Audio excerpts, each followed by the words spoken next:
My dear friends, I want to begin tonight with a question that will determine the entire trajectory of your life. Who do you assume yourself to be? Not who you hope to become, not who you're working toward being, but who, in the depths of your consciousness, do you assume yourself to be right now, in this very moment? You see, most people believe they are victims of circumstance, prisoners of their past, or slaves to their conditions. But I tell you tonight with absolute certainty, you are none of these things. You are the operant power of your world, the author of your experience, the God of your reality. The principle I'm about to share with you is so simple that the intellectual mind often dismisses it, yet so profound that when properly understood and applied, it can transform your entire existence in ways that will seem miraculous to those who don't understand the law. Let me share with you a story that illustrates this principle perfectly. A young man once approached me, desperate and defeated. He had lost his job. His girlfriend had left him, and he was facing eviction from his apartment. He looked at me with tears in his eyes and said, "Neville, I'm cursed. Nothing ever works out for me. I'm just unlucky." I stopped him right there. "My friend," I said, "you have just revealed to me the source of all your troubles. It's not that you're unlucky, it's that you assume you're unlucky. And assumption, my dear friend, is the foundation of all creation. You see, assumption is not mere wishful thinking or positive affirmation. Assumption is the acceptance of something as true, regardless of evidence to the contrary. It is the feeling of certainty that what you desire already exists in the invisible realm of consciousness, waiting to be made manifest in your physical world. Every state of consciousness has its own unique feeling tone, its own vibrational signature. When you assume the state of being wealthy, you naturally feel abundant, secure, and generous. When you assume the state of being loved, you feel cherished, appreciated, and valued. When you assume the state of being healthy, you feel vital, energetic, and whole. The secret, and this is crucial, is that you must feel the reality of your assumption before you see the evidence of it. Now let me tell you about that young man I mentioned. Instead of focusing on his problems, I taught him to focus on his assumption. I asked him, "What kind of person do you want to be?" "I want to be successful, confident, and prosperous," he replied. "Then that is what you must assume yourself to be right now, regardless of your current circumstances." For the next week, every morning upon waking, and every evening before sleep, he would close his eyes and feel himself to be the successful, confident, prosperous man he desired to be. He would imagine walking into his own office, signing important contracts, depositing large checks at the bank. But most importantly, he would feel the naturalness of being that person. And here's what happened. Within 10 days, a former colleague contacted him about a business opportunity. Within 3 weeks, he had his first client. Within 2 months, he had moved into a beautiful new apartment. Within 4 months, he was running his own consultancy and earning more money than he had ever made in his life. Was this luck? Was this coincidence? Absolutely not.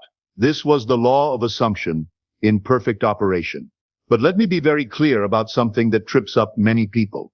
When I speak of feeling, I'm not talking about emotion or excitement. I'm talking about the deep inner conviction, the sense of naturalness that comes from truly accepting something as already accomplished. Think of it this way.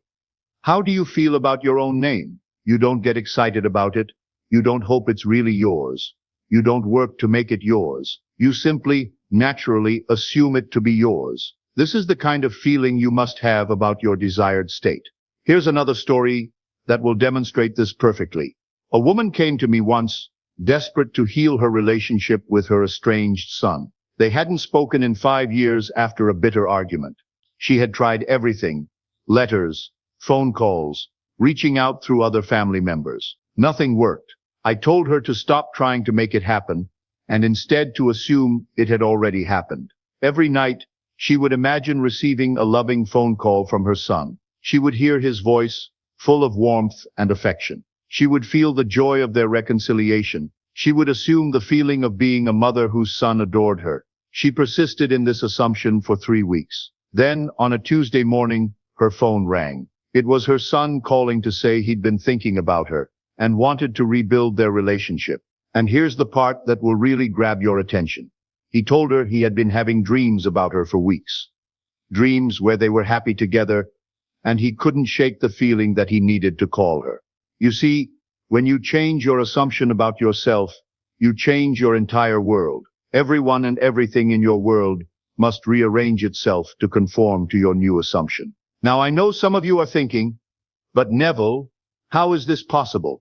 How can my assumptions affect other people? Let me explain something that will revolutionize your understanding of reality. There is only one consciousness, and you are it.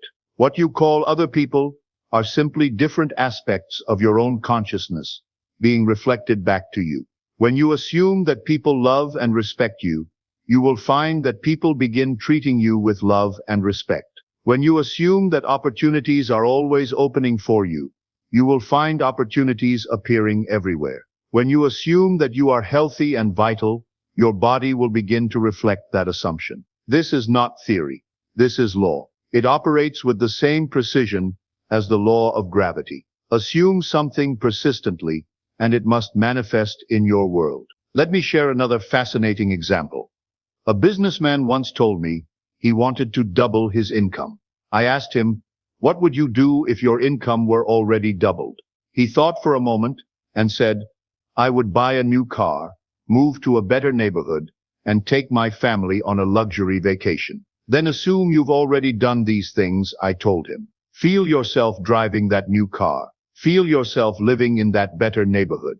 Feel yourself enjoying that luxury vacation with your family. He began to assume the feeling of having double his income. He would visualize making larger deposits at the bank, signing bigger contracts, living the lifestyle that such income would provide. But most importantly, he maintained the feeling of being a man who naturally earned that much money. And here's the remarkable part. Within 6 months, not only had his income doubled, but it had tripled. New clients seemed to appear out of nowhere. Investment opportunities presented themselves. Even unexpected windfalls came his way. But let me warn you about something that destroys the power of assumption for most people. It's inconsistency. You cannot assume wealth on Monday and poverty on Tuesday. You cannot assume health in the morning and illness in the evening. You cannot assume love when you feel good and rejection when you feel bad. Your assumption must be constant and unwavering. I once knew a woman who wanted to attract her ideal romantic partner. She would spend her mornings imagining herself in a beautiful, loving relationship. She would feel cherished, adored, and completely fulfilled.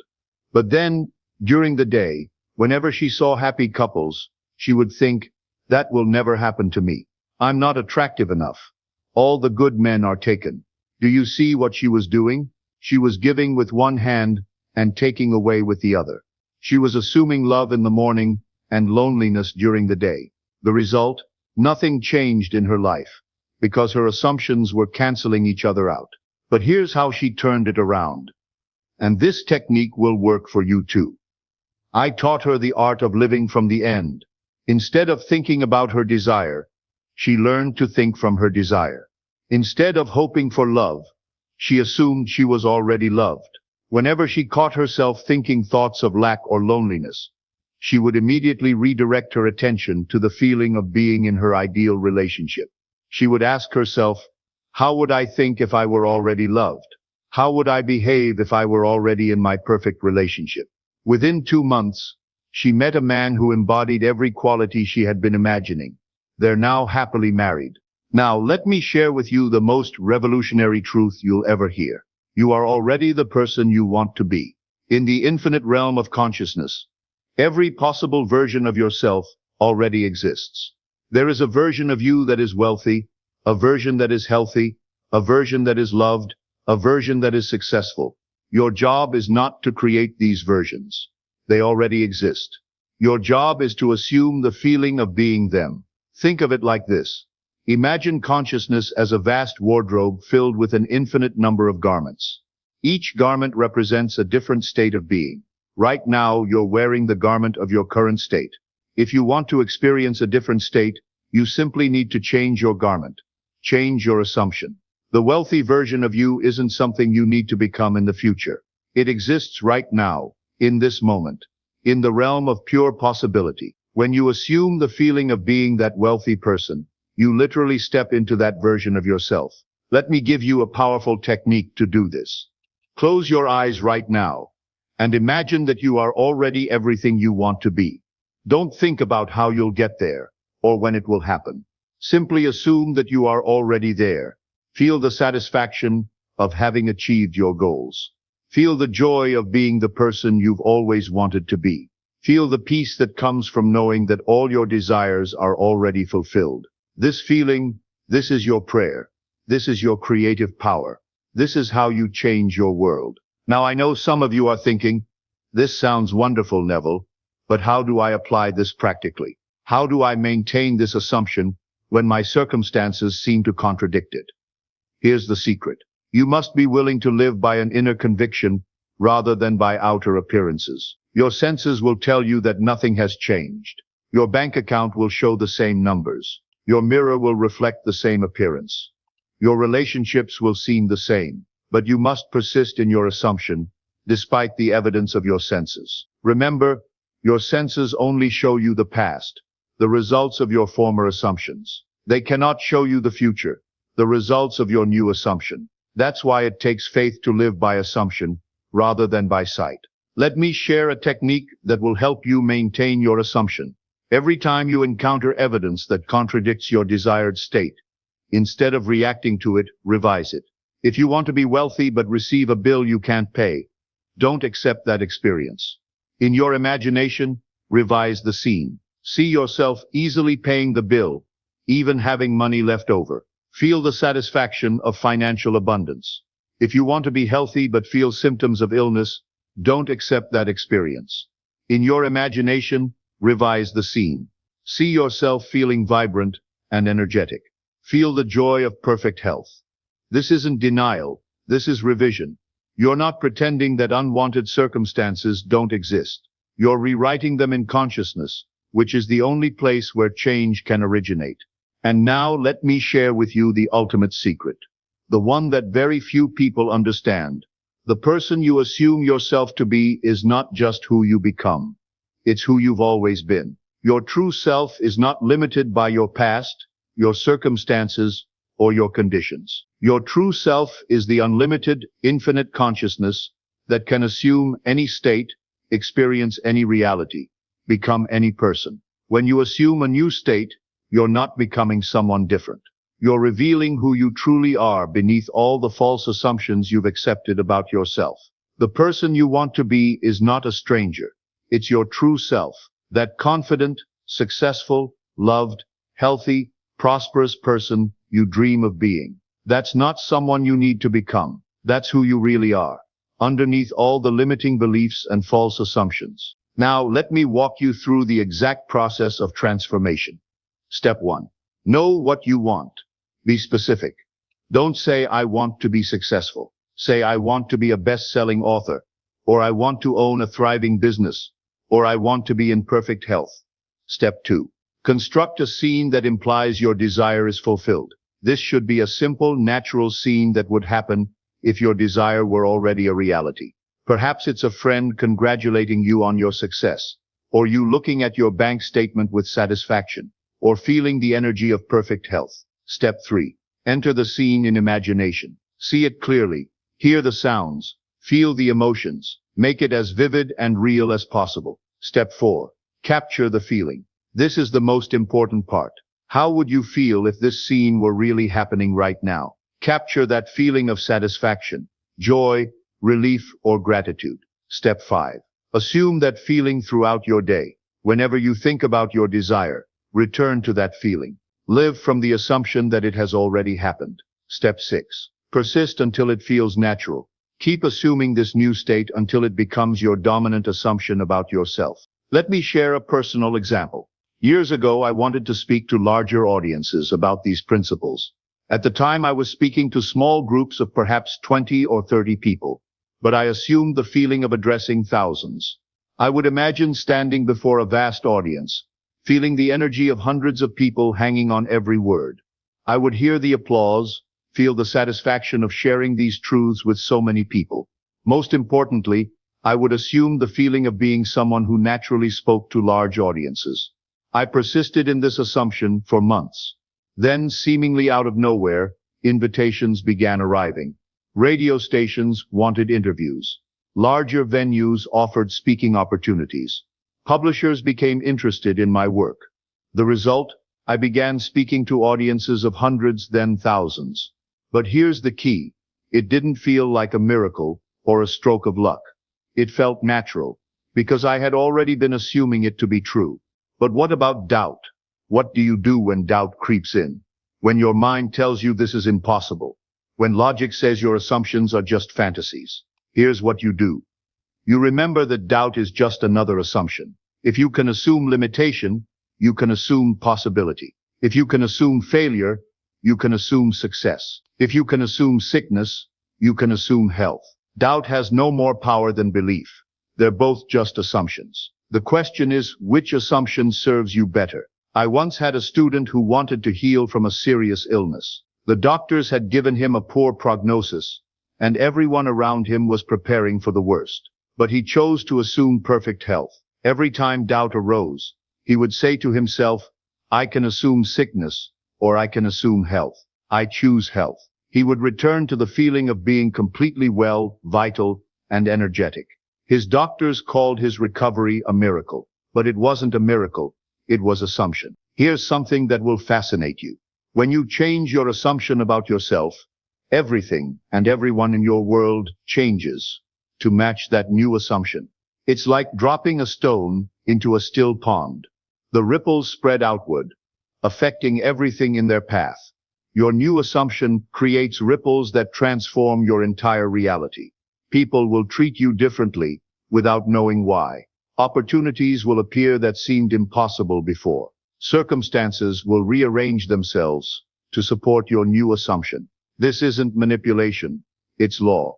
When you change your inner world, your outer world must change to match it. But how long does it take? This is the question everyone asks. The answer is, it takes as long as it takes for your assumption to feel natural to you. Some assumptions feel natural immediately. Others take time to fully accept. The key is persistence. Keep assuming your desired state until it becomes your dominant assumption about yourself. Don't set deadlines. Don't demand that your assumption manifest by a certain date. Simply persist in the feeling of already being what you want to be, and let the law work in its own perfect timing. The secret to successful assumption is learning to live from the end. Instead of living from your current circumstances and hoping to reach your goal, live from your goal and let your circumstances adjust to meet you there.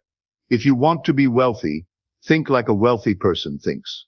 Feel what a wealthy person feels. Act as a wealthy person would act, within reason and without going into debt. If you want to be loved, feel loved right now. Think like someone who is cherished thinks.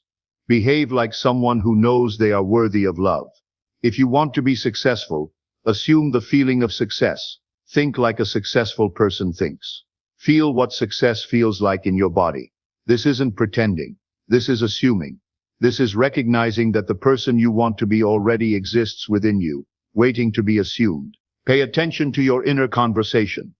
The constant stream of thoughts running through your mind. What are you assuming about yourself in your thoughts? What story are you telling yourself about who you are and what's possible for you? Your inner conversation is creating your outer experience. If your inner conversation is full of lack, limitation, and impossibility, that's what you'll experience. If your inner conversation assumes abundance, possibility, and success, that's what you'll manifest. Change your inner conversation, and you change your life. Instead of thinking, I hope this works, think, I know this is already done. Instead of thinking, maybe I can be successful, think, I am successful. Instead of thinking, I wish I could be healthy, think, I am perfectly healthy.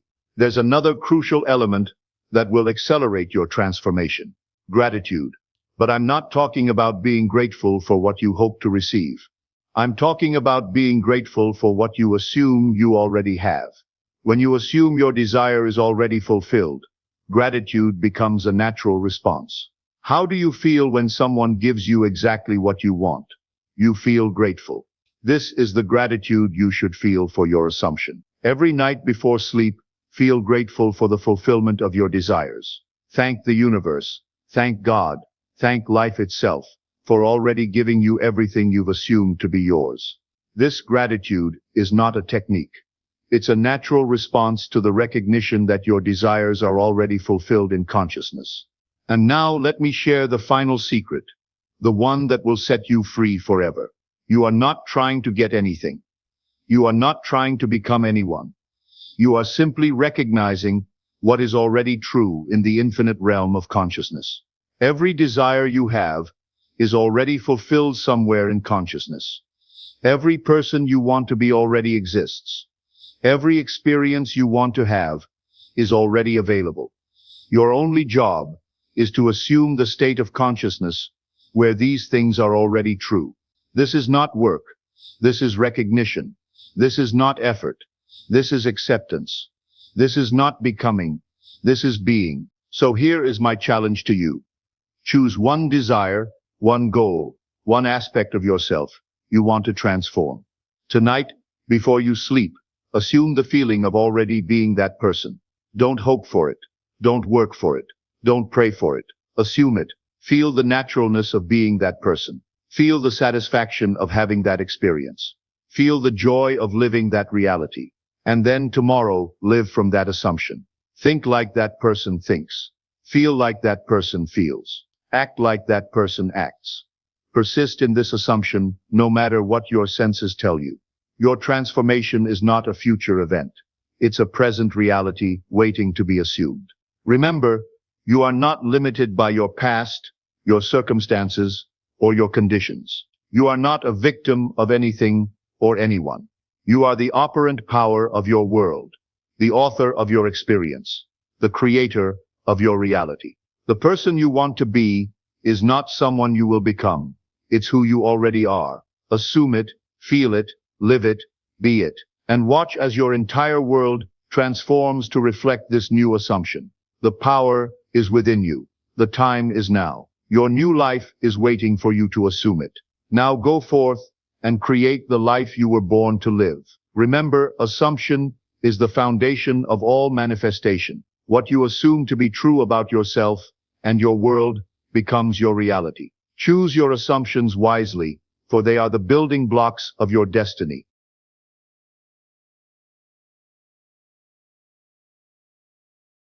Listen, I need you to stop what you're doing and really hear what I'm about to tell you.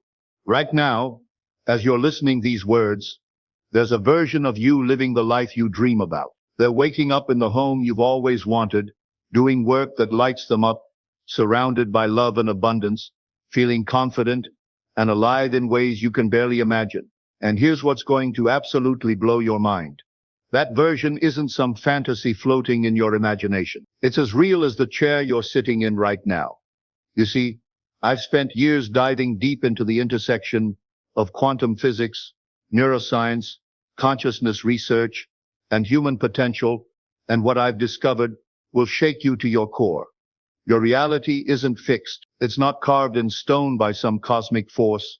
It's not determined by your past, your circumstances, or your current bank account. It's a frequency you're tuned into, like a radio station, and you have the power to change the channel anytime you want. But here's the tragedy. Nobody ever told you this. You've been walking around thinking you're stuck with whatever hand life dealt you, when in reality you're the dealer, the player, and you can reshuffle the deck whenever you choose. There is an invisible prison around you. You didn't know you built. Let's get brutally honest about where you are right now, because I know you can feel it. You're trapped in a loop, aren't you? Same thoughts spinning in your head like a broken record player that won't stop. Same emotional reactions to the same triggers. Same choices leading to the same outcomes. Same conversations with the same people about the same problems. You wake up, and within minutes, your brain is running the same program it ran yesterday. Worry about money, stress about relationships, anxiety about the future, regret about the past, And by the time you go to bed, you've essentially lived the same day again, just with slightly different external details. And here's the kicker. You think this is just how life is. You've been conditioned, programmed, hypnotized into believing that change is hard, that success is for other people, that you need to work your way up through years of struggle and sacrifice. You've accepted that dreams are nice, but reality is harsh, that you should be realistic about your expectations. But what if I told you that's the biggest, most devastating lie you've ever been sold? What if I told you that this acceptance of limitation is exactly what keeps you locked in a reality that feels smaller than your dreams? The truth is, you're not stuck because you're broken, inadequate, or unlucky. You're stuck because your brain has been wired, through repetition and reinforcement, to stay loyal to the familiar. Your nervous system has been trained to reject anything that feels different from what it already knows, even if what it knows is making you miserable. Every time you focus on what went wrong yesterday, you're programming tomorrow to look just like it. Every time you worry about what might go wrong in the future, you're bleeding energy out of the only moment where reality can actually shift. Right here, right now, in this present moment where infinite possibilities exist. There is a scientific revolution that changes everything. Let me share something with you that will completely reframe everything you think you know about reality. In 1909, scientists performed what would become known as the double-slit experiment, and it literally shattered our understanding of how the universe works at its most fundamental level. They fired tiny electrons through two slits toward a wall, expecting them to behave like tiny particles, like marbles going through doorways. But when no one was watching, when the electrons were left to do their thing without observation, something impossible happened. The electrons acted like waves, somehow passing through both slits simultaneously, creating an interference pattern that should have been physically impossible. But here's where it gets absolutely mind-bending. The moment someone decided to observe the experiment, literally just to look at what was happening, the electrons suddenly chose to behave like particles again. They picked one slit or the other, like they were suddenly aware of being watched and said, okay, fine, I'll follow the rules now. Think about that for a moment. Let it really sink in. At the quantum level, the very foundation of our universe, the building blocks of everything that exists, observation creates reality. The act of watching literally changed the outcome. Reality behaved differently depending on whether a conscious observer was involved. Einstein hated this discovery so much that he spent years trying to disprove it, famously saying, God does not play dice with the universe. But even his brilliant mind couldn't deny the results. Scientists like Niels Bohr, Erwin Schrödinger, and Werner Heisenberg all came to the same mind-blowing conclusion. At the quantum level, consciousness matters. Observation influences outcome. Now, some scientists will argue this only applies to subatomic particles and has nothing to do with daily life. But here's where things get fascinating. If our entire universe is built from particles that behave this way, if the very foundation of reality is probabilistic and influenced by observation, then why wouldn't your thoughts, your attention, your expectations have some effect on what shows up in your life? Your consciousness is the ultimate technology. Your attention isn't passive. It's not just a spotlight that illuminates what's already there.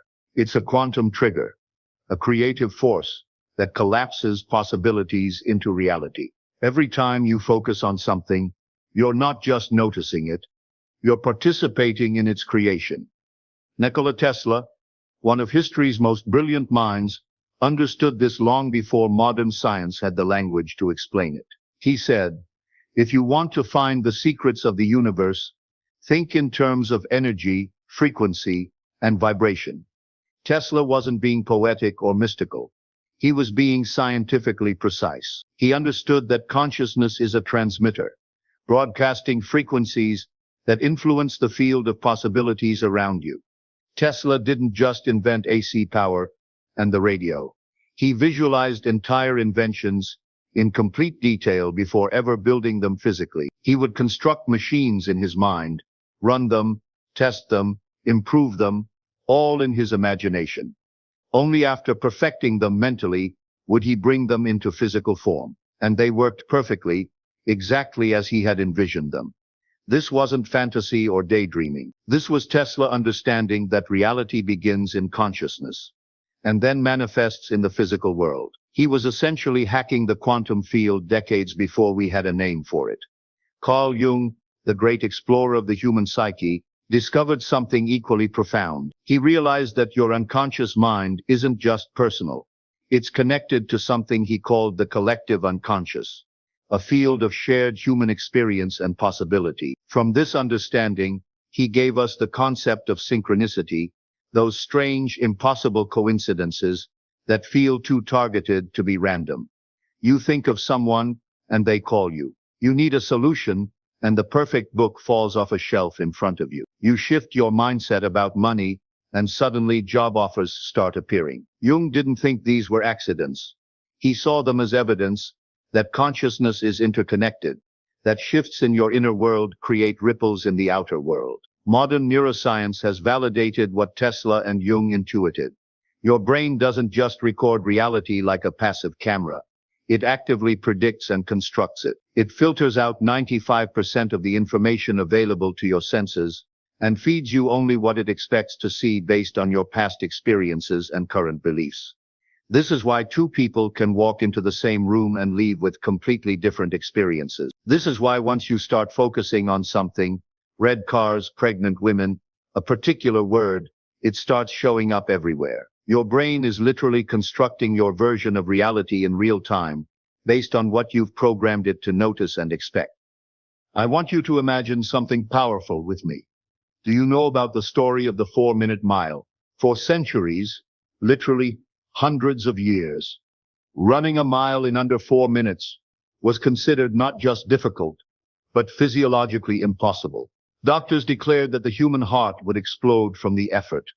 Athletes believed it was a barrier that could never be broken. It was accepted scientific fact that the human body simply couldn't do it. The medical establishment had proof. They had evidence. They had logical explanations for why it was impossible. And for decades, no one could break through this barrier. The collective belief in limitation created a reality where limitation was all anyone could experience. Then one man, Roger Bannister, decided to stop observing the limitation and start observing the possibility. He began training not just his body, but his mind. He visualized breaking the barrier. He felt it in his imagination. He rehearsed it mentally over and over until it felt more real than the supposed impossibility. On May 6, 1954, Roger Bannister ran the mile in 3 minutes and 59.4 seconds, shattering what had been considered an absolute human limit. But here's the truly extraordinary part. Within just 6 weeks, another runner broke Bannister's record. Within 2 months, dozens of other runners had broken the same impossible barrier. Nothing changed in human physiology overnight.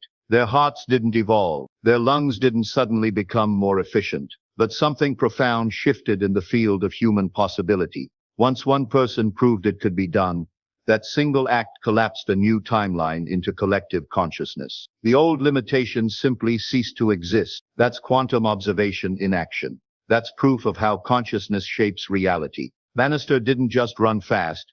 He demonstrated what happens when one person stops being hypnotized by collective limitation and chooses to align with a new possibility. Right now, your life is your personal quantum laboratory. Every day, you're conducting experiments in consciousness.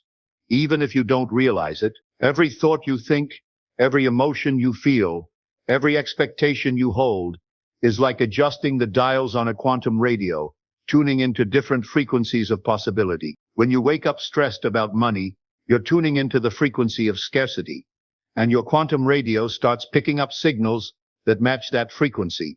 Bills in the mail, unexpected expenses, people talking about financial struggles. When you assume people won't like you, you're broadcasting that expectation, and you'll notice all the subtle signs that seem to confirm your assumption while completely missing the signals of acceptance and interest. But here's your power.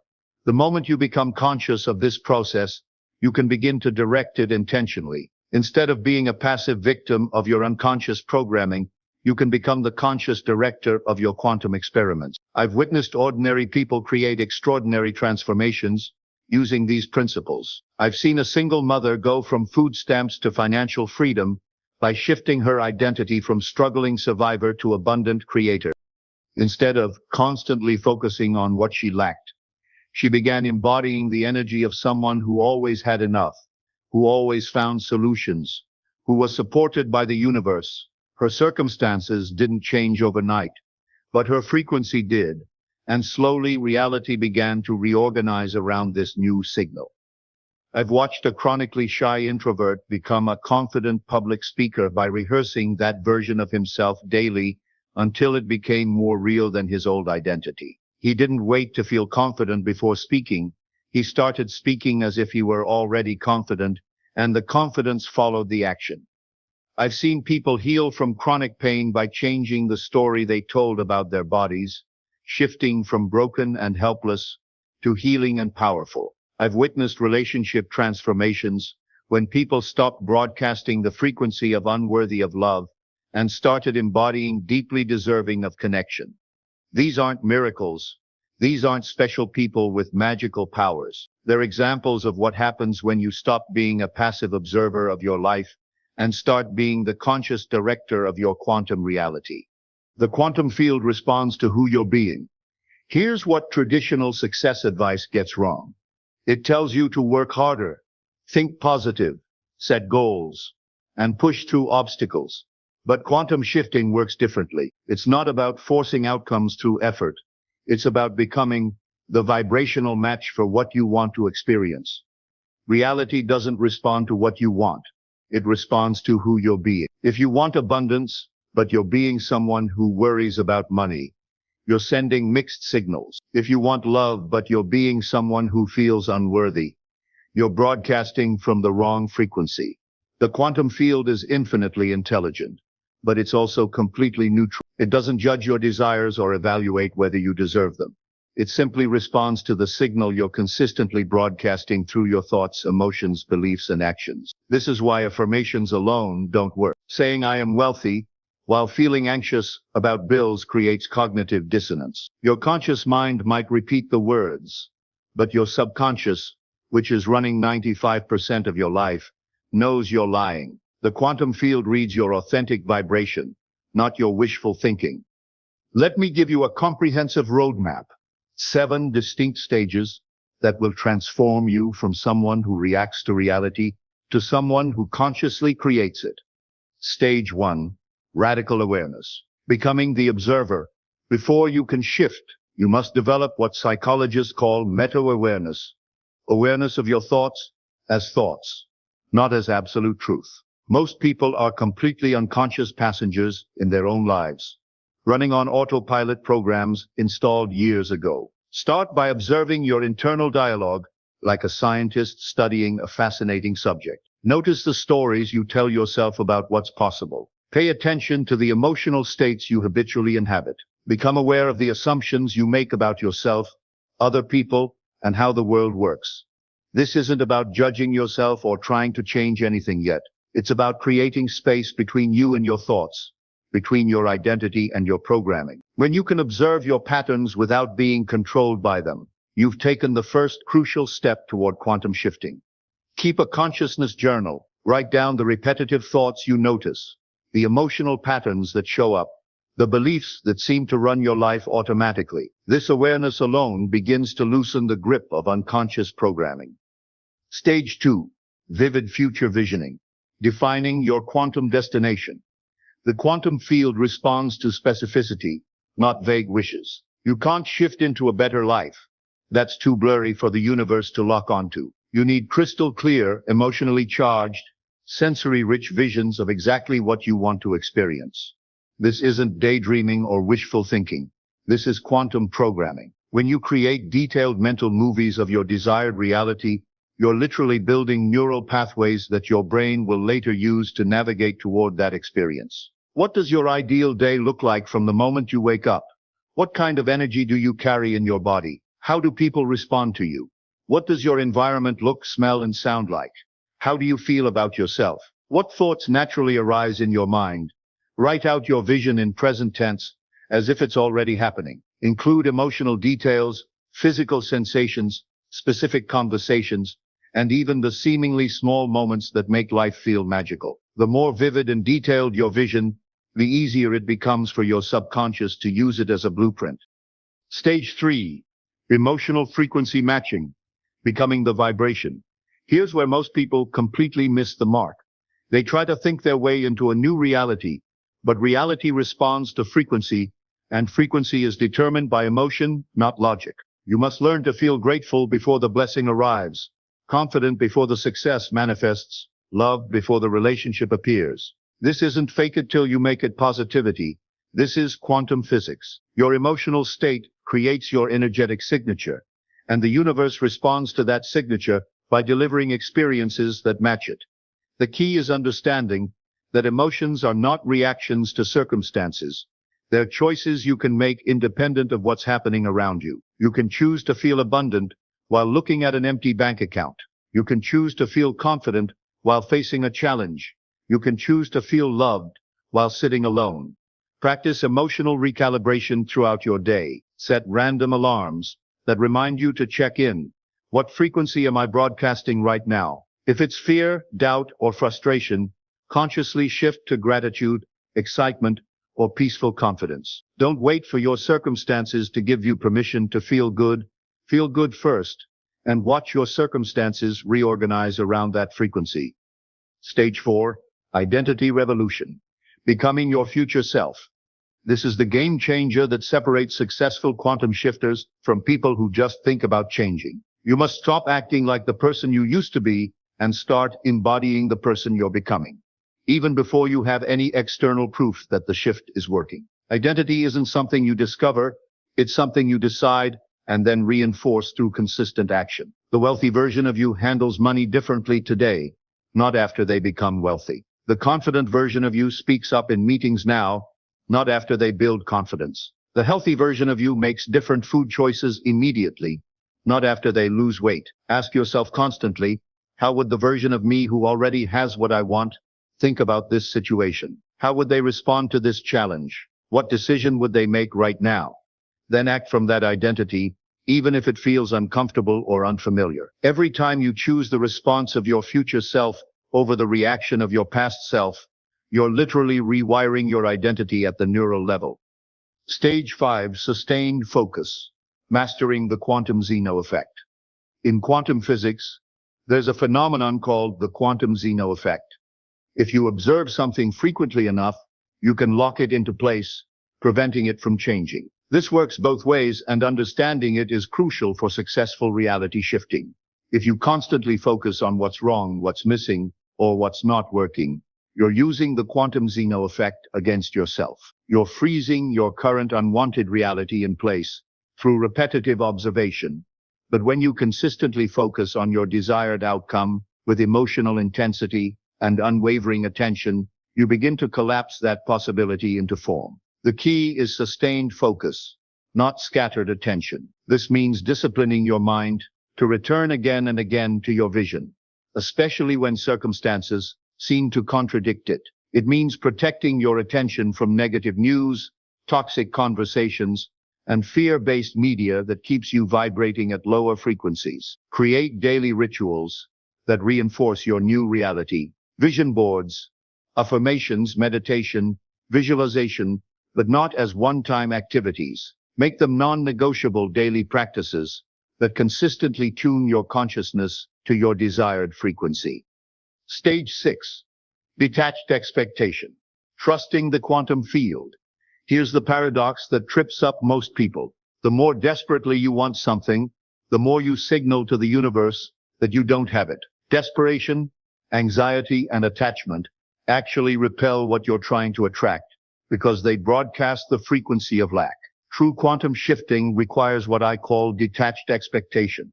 You know your desired reality is inevitable, but you're not anxiously checking for it every 5 minutes. You've placed your order with the universe, and now you trust the delivery system. This doesn't mean you become passive or stop taking action.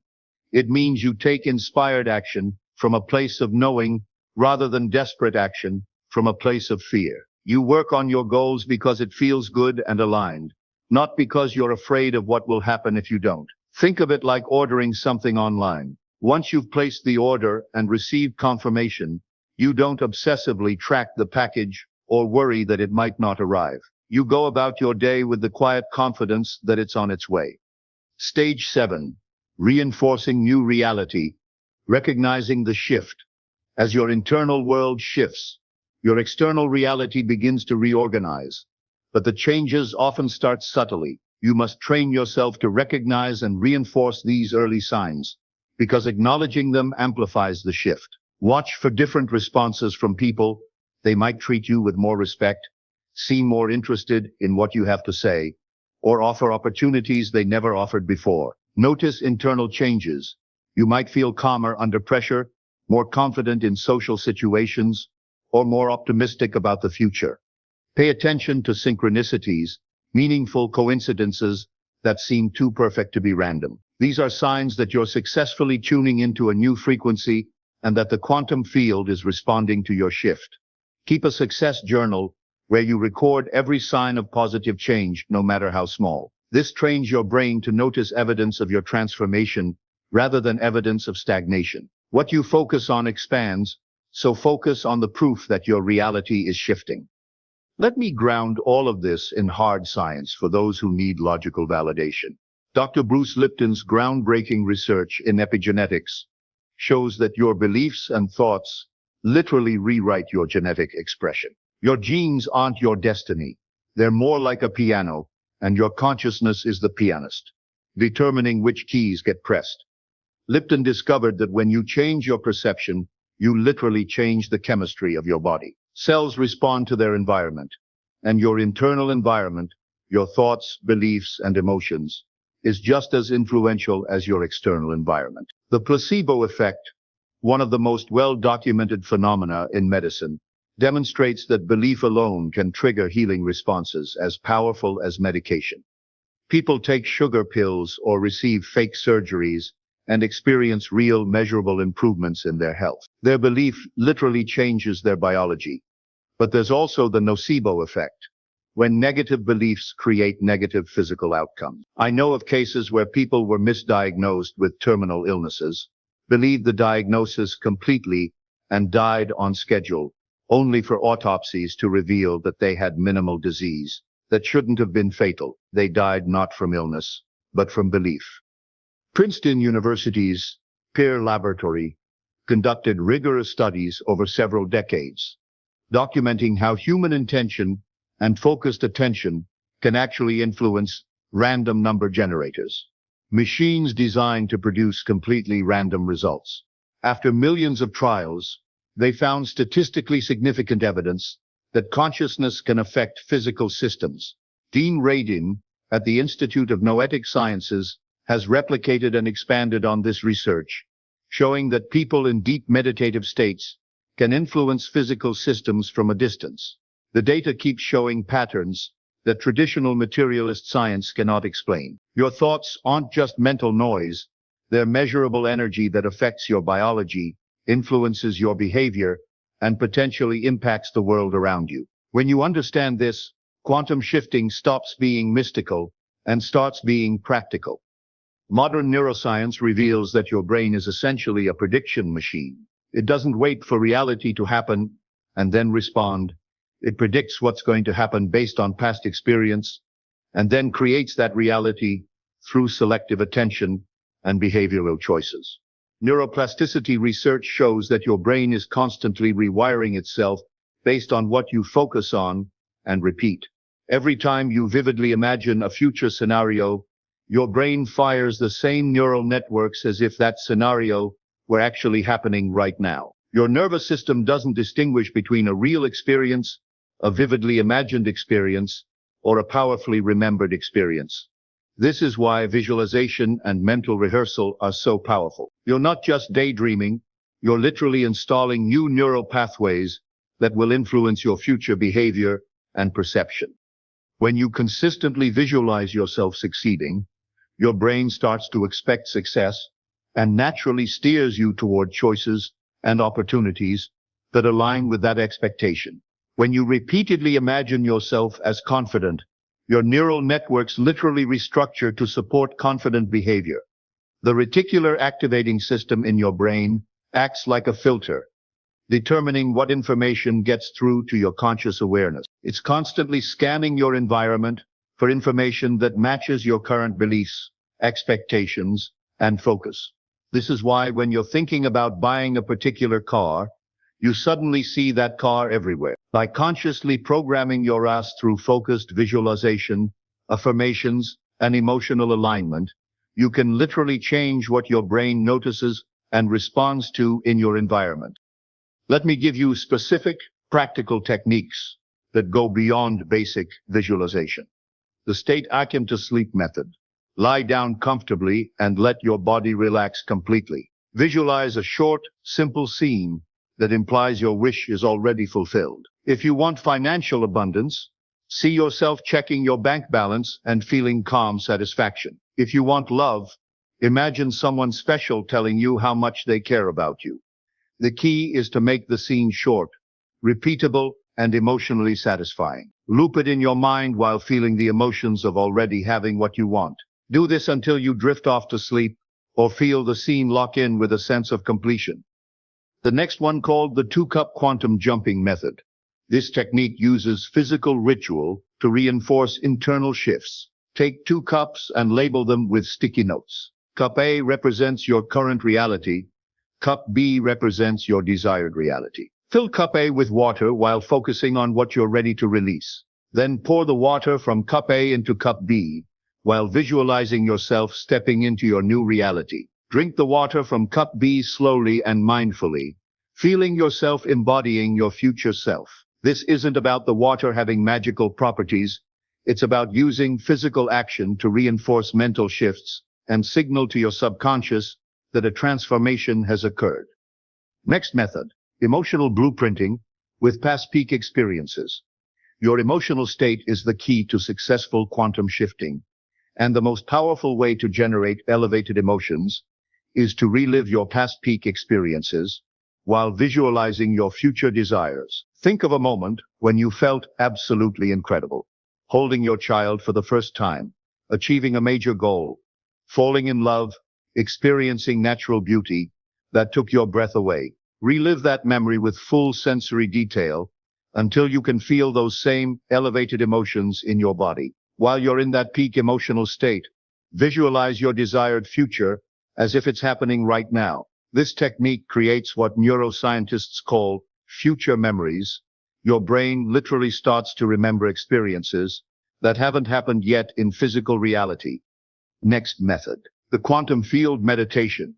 This advanced meditation technique helps you connect directly with the field of infinite possibilities. Sit comfortably and begin by focusing on your breath until you feel centered and present. Imagine yourself as pure consciousness, temporarily disconnected from your physical body and all its limitations. Feel yourself expanding beyond the boundaries of your skin, becoming one with the space around you. From this expanded state, set a clear intention for what you want to experience. Don't ask or beg.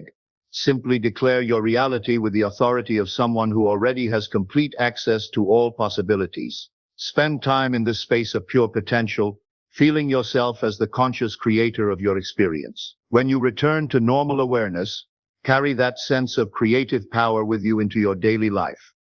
Now let's take a look at common traps in quantum shifting and how to avoid them. Understanding what can go wrong will help you do it right. Trap 1. Spiritual bypassing. Some people use quantum shifting as a way to avoid dealing with real psychological issues or practical responsibilities. They think if they just visualize enough, they won't have to do the inner work of healing trauma, developing skills, or taking concrete action. Quantum shifting isn't about escaping reality.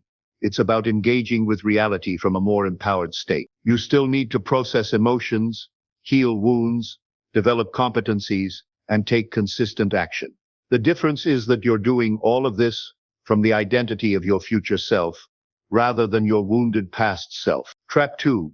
Attachment to specific outcomes. When you become obsessed with exactly how and when your desires will manifest, you create resistance that actually blocks the very thing you want. The universe often has better ideas than your limited perspective can imagine. Hold your vision clearly, but remain open to how it unfolds. Sometimes what you think you want isn't what you actually need for your highest good. Trust that if you're aligned with your authentic desires, reality will deliver something even better than what you originally imagined. Trap 3. Impatience and instant gratification. We live in a culture that expects immediate results, but deep transformation takes time. Even in quantum systems, coherence builds gradually. Even in neuroplasticity, new patterns require repetition to become stable. Don't dig up the seeds by constantly checking for progress. Plant them with your visualization and emotional alignment, water them with consistent practice, and trust the natural timing of manifestation. Trap 4. Trying to control others. Some people misuse these techniques to try to manipulate or control other people's behavior. This always backfires because it violates the free will of others and comes from a place of ego rather than authentic alignment. Focus exclusively on your own frequency, your own identity, your own choices. When you genuinely shift into your highest self, people will naturally respond differently to you, but this happens as a byproduct of your transformation, not as a manipulation tactic. When you begin to quantum shift, something beautiful and profound happens that extends far beyond your personal transformation. Your shift creates permission for others to shift. It sends ripples through the collective consciousness that make change easier for everyone. Just like Roger Bannister's 4-minute mile opened the floodgates for other runners, your transformation becomes living proof that change is possible. Your joy becomes contagious. Your confidence gives others permission to believe in themselves. Your success expands the field of possibility for everyone who witnesses it. Every time you choose love over fear, abundance over scarcity, empowerment over victimhood, you're not just changing your own reality, you're contributing to the evolution of human consciousness itself. This is perhaps the most profound aspect of quantum shifting. You're not just improving your life, you're participating in the elevation of our entire species. You're becoming a walking example of what's possible when a human being remembers their true creative power. I'm going to leave you with a challenge that's really an invitation to step into your full power. For the next 30 days, I want you to live as if the version of yourself you most want to become is already real. Not fake it till you make it, but genuinely embody that frequency with every fiber of your being. Wake up as them, make decisions as them, speak as them, feel as them. When old patterns try to resurface, and they will, don't fight them or judge yourself. Simply return to the frequency of your future self, like tuning back to your favorite radio station. This isn't about perfection. It's about consistency. It's about choosing your new identity more often than you choose your old one. It's about becoming so familiar with your elevated state that it becomes more natural than your previous limitations. Keep a daily journal of your experiences. Notice how people respond to you differently. Pay attention to opportunities that show up. Observe the synchronicities and signs that indicate you're successfully shifting frequencies. But most importantly, notice how you feel about yourself. Notice the increasing sense of personal power, the growing confidence in your ability to create your reality, the deepening trust in your connection to infinite possibility. Your quantum moment is now. The universe isn't withholding your dreams from you. Your dreams are withholding themselves from the version of you that doesn't believe they're possible. But the moment you align with the frequency of your desired reality, mentally, emotionally, energetically, and through consistent action, that reality has no choice but to materialize. Your future self is calling you forward right now. They're living the life you want, feeling the freedom you crave, expressing the gifts you were born to share, contributing to the world in ways that light up your soul. The gap between you and them isn't a chasm to cross, it's a frequency to match. The quantum field is waiting for your decision. It's loaded with infinite possibilities, all equally available, all equally real. Your reality is waiting for your alignment. Your life is waiting for you to remember who you really are and what you're truly capable of creating. You are not a victim of circumstances. You are not at the mercy of random events. You are not limited by your past or defined by your current conditions. You are a conscious creator, a quantum being having a human experience, with access to unlimited possibilities. The shift starts now. The choice is yours. Your quantum reality is waiting. What will you choose to observe into existence today? What frequency will you broadcast into the field? What version of yourself will you embody as you step into this new moment of infinite potential? Your transformation begins now. Your quantum shift is happening. Your new reality is already on its way. The universe is listening. What signal will you send?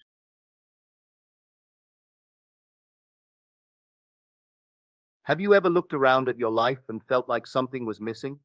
Like no matter how hard you try, you're stuck in the same place? If so, you're not alone. Let me share something with you. Something that changed the entire course of my life. And maybe, just maybe, it might change yours too. You see, for a long time, I thought the problem was out there. If I could just find the right job, the right partner, the right amount of money, things would finally fall into place. But no matter how hard I tried, how many times I started over, I always ended up in the same emotional space, restless, stuck, wondering, what am I doing wrong? Then I learned something that hit me like a lightning bolt. Reality is a mirror. What's happening around you is reflecting what's happening within you. And that realization changed everything. The truth is, your life doesn't change when you hustle harder. Your life changes when you do. If you want to create a different reality, you have to become the version of you that lives in that reality. That means letting go of the old stories, like I'm not good enough. I always mess things up. Nothing works out for me. Because whether you realize it or not, the world around you is constantly responding to those beliefs. It doesn't matter how badly you want something. If deep down you don't believe you're worthy of it, reality won't argue with you. It will just show you more reasons to keep believing what you already believe. That's the mirror principle. And it's not magic, it's the law of life. So here's the first key. Your outer world reflects your inner world. If you see yourself as broken, life will give you more situations to reinforce that. If you see yourself as powerful, valuable, and loved, the world starts rearranging itself to match that frequency. And here's the part most people miss. You don't have to earn a better life. You have to align with it. You start by asking, who do I need to become? Not someday, but today, right now. And yes, it takes courage, because this path forces you to confront the parts of yourself you'd rather ignore. The doubts, the wounds, the voice that whispers, you're not enough. But let me tell you something from the heart. You don't need to fight that voice. You just need to stop believing it. That voice is not the truth. It's just a habit. And like any habit, it can be replaced. Change takes time, but it's coming. Here's where people give up. They shift their mindset, they start doing the work, and nothing changes right away. And they think, I knew it. This stuff doesn't work. But what they don't realize is this. Reality is like a mirror with a delay. In your mind, change is instant, but in the physical world, there's a lag. Reality has inertia. It takes time to catch up to your new vibration. So the work is to hold the image, hold the belief, hold the energy of the life you're creating, even when it hasn't arrived yet, especially when it hasn't arrived yet. Because if you can stay faithful to your new identity long enough, eventually the mirror reflects it. Reality reflects the focus of your thoughts, not just your emotions. It doesn't matter if you feel happy or sad in a given moment. What matters is what you keep focusing on. If you're constantly thinking, I hate my job, I hate my body, I hate how I feel, life isn't hearing the hate. It's picking up on the object of your attention. So what does it do? It sends more of it, not because it's cruel, but because it's faithful. The mirror will always show you what you believe matters. That's why shifting from lack to gratitude, even in small ways, is so powerful. When you start saying, I love my persistence, I'm grateful for the progress I'm making, I'm proud of how far I've come, the mirror shifts, slowly, quietly, but undeniably. You must reverse the cycle. Here's what most people do. They wake up, look at their life, and react. They see their bills, their weight, their relationship, and they say, this is who I am. That's living in reaction. That's letting the mirror define you. But here's what creators do, and what you can start doing today. Turn away from the current reflection. Stop letting the past define the future. And say, this is who I choose to be. Hold that image again and again until the mirror catches up. This takes practice. It takes presence. It takes patience. But it works. And you're stronger than your doubts. I want you to hear me right now. You are not stuck. You are not broken. And your past has nothing to do with what you're capable of creating next. I know it's tempting to look at your life and say, this is just the way things are. But what if you said, instead, this is just the echo of who I used to be, and today I choose something different? What if you woke up tomorrow and decided to become the version of you that already has what you want? What would they believe? How would they move? What would they stop tolerating? Because the moment you decide to become, life decides to reflect. This isn't theory. It's not wishful thinking. I've lived it. I've watched others live it. And I'm here to tell you, your future self is already waiting for you to catch up. You don't need to chase success. You just need to embody it. You don't need to beg for love. You need to realize you are love. You don't need to fix the mirror. You need to become the person worth reflecting. And you already are. You just forgot for a moment. So if this message stirred something in you, trust it. Run with it. Start today, because your mirror is waiting, and it's more powerful than you've ever imagined. Thank you so much for watching and sharing this space with me. If this message resonated with you, even just a little, I'd love to hear from you. Drop a comment, share your reflections, or just say hello. And if you think someone else in your life needs to hear this too, please pass it along. Remember, you're not alone on this path. We're all just learning how to become more of who we already are. Until next time, stay grounded, stay inspired, and never stop creating the life you know you're meant to live. My dear friends, time is not real, not in the way you think. And the longer you believe that you must wait, strive, and prove yourself worthy of your desires, the longer you remain enslaved to a timeline that was never yours. You see, if you've been trying to manifest something and it's taking too long, you're not doing it wrong, you're just still playing by time. And time is the most convincing lie in this entire illusion we call life. You never have to wait for your desire. Your only job is to collapse time and move into the version of you where it already exists. But here's the problem. You are still watching the clock, you are still tracking results, and every time you do that, you shift back into the state where your desire is missing. Today, that ends because I'm going to show you how to ignore everything and how to enter the state of your wish fulfilled so completely that time bends around your assumption. Your senses lie. They always show you a delayed version of your consciousness. What you see around you is old news. It's a shadow. It's the echo of a former state. To be conscious of being rich while poor is to be poor. Not because you're faking it, but because you're feeding it. Time feels slow because you are oscillating between identities. You visit the end in your imagination, then you walk back into the hallway of doubt and call it reality. So stop asking, how long will it take? Start asking, how fully am I living in the end? Because time doesn't shift your reality, your identity does. But the real question is this: when everything in your 3D world screams, it's not here, how do you keep living like it already is? How do you hold the end so deeply that time folds into it? Let's break it down step by step. Step 1. Forget the calendar. This is where most people get stuck. They think it's going to take time. They say maybe in a few weeks or hopefully by next year. And the moment you do that, you've placed your desire outside of you. You've pushed it into the future. You've created distance. You've told your mind and your reality, this isn't mine yet. And what you separate from, you delay. Time is only real when you're disconnected from your power. Every state already exists. Not one day, not eventually. Right now. There is already a version of you who has what you want, fully, completely. You're not creating it from scratch, you're aligning with it. And alignment doesn't take time. It takes identity. That's why your imagination is not just daydreaming. It's the creative center of God in you. So when you assume something is real and you stay loyal to it, even when nothing outside supports it, you're not waiting for it to come. You're reorganizing the structure of reality around who you've decided to be.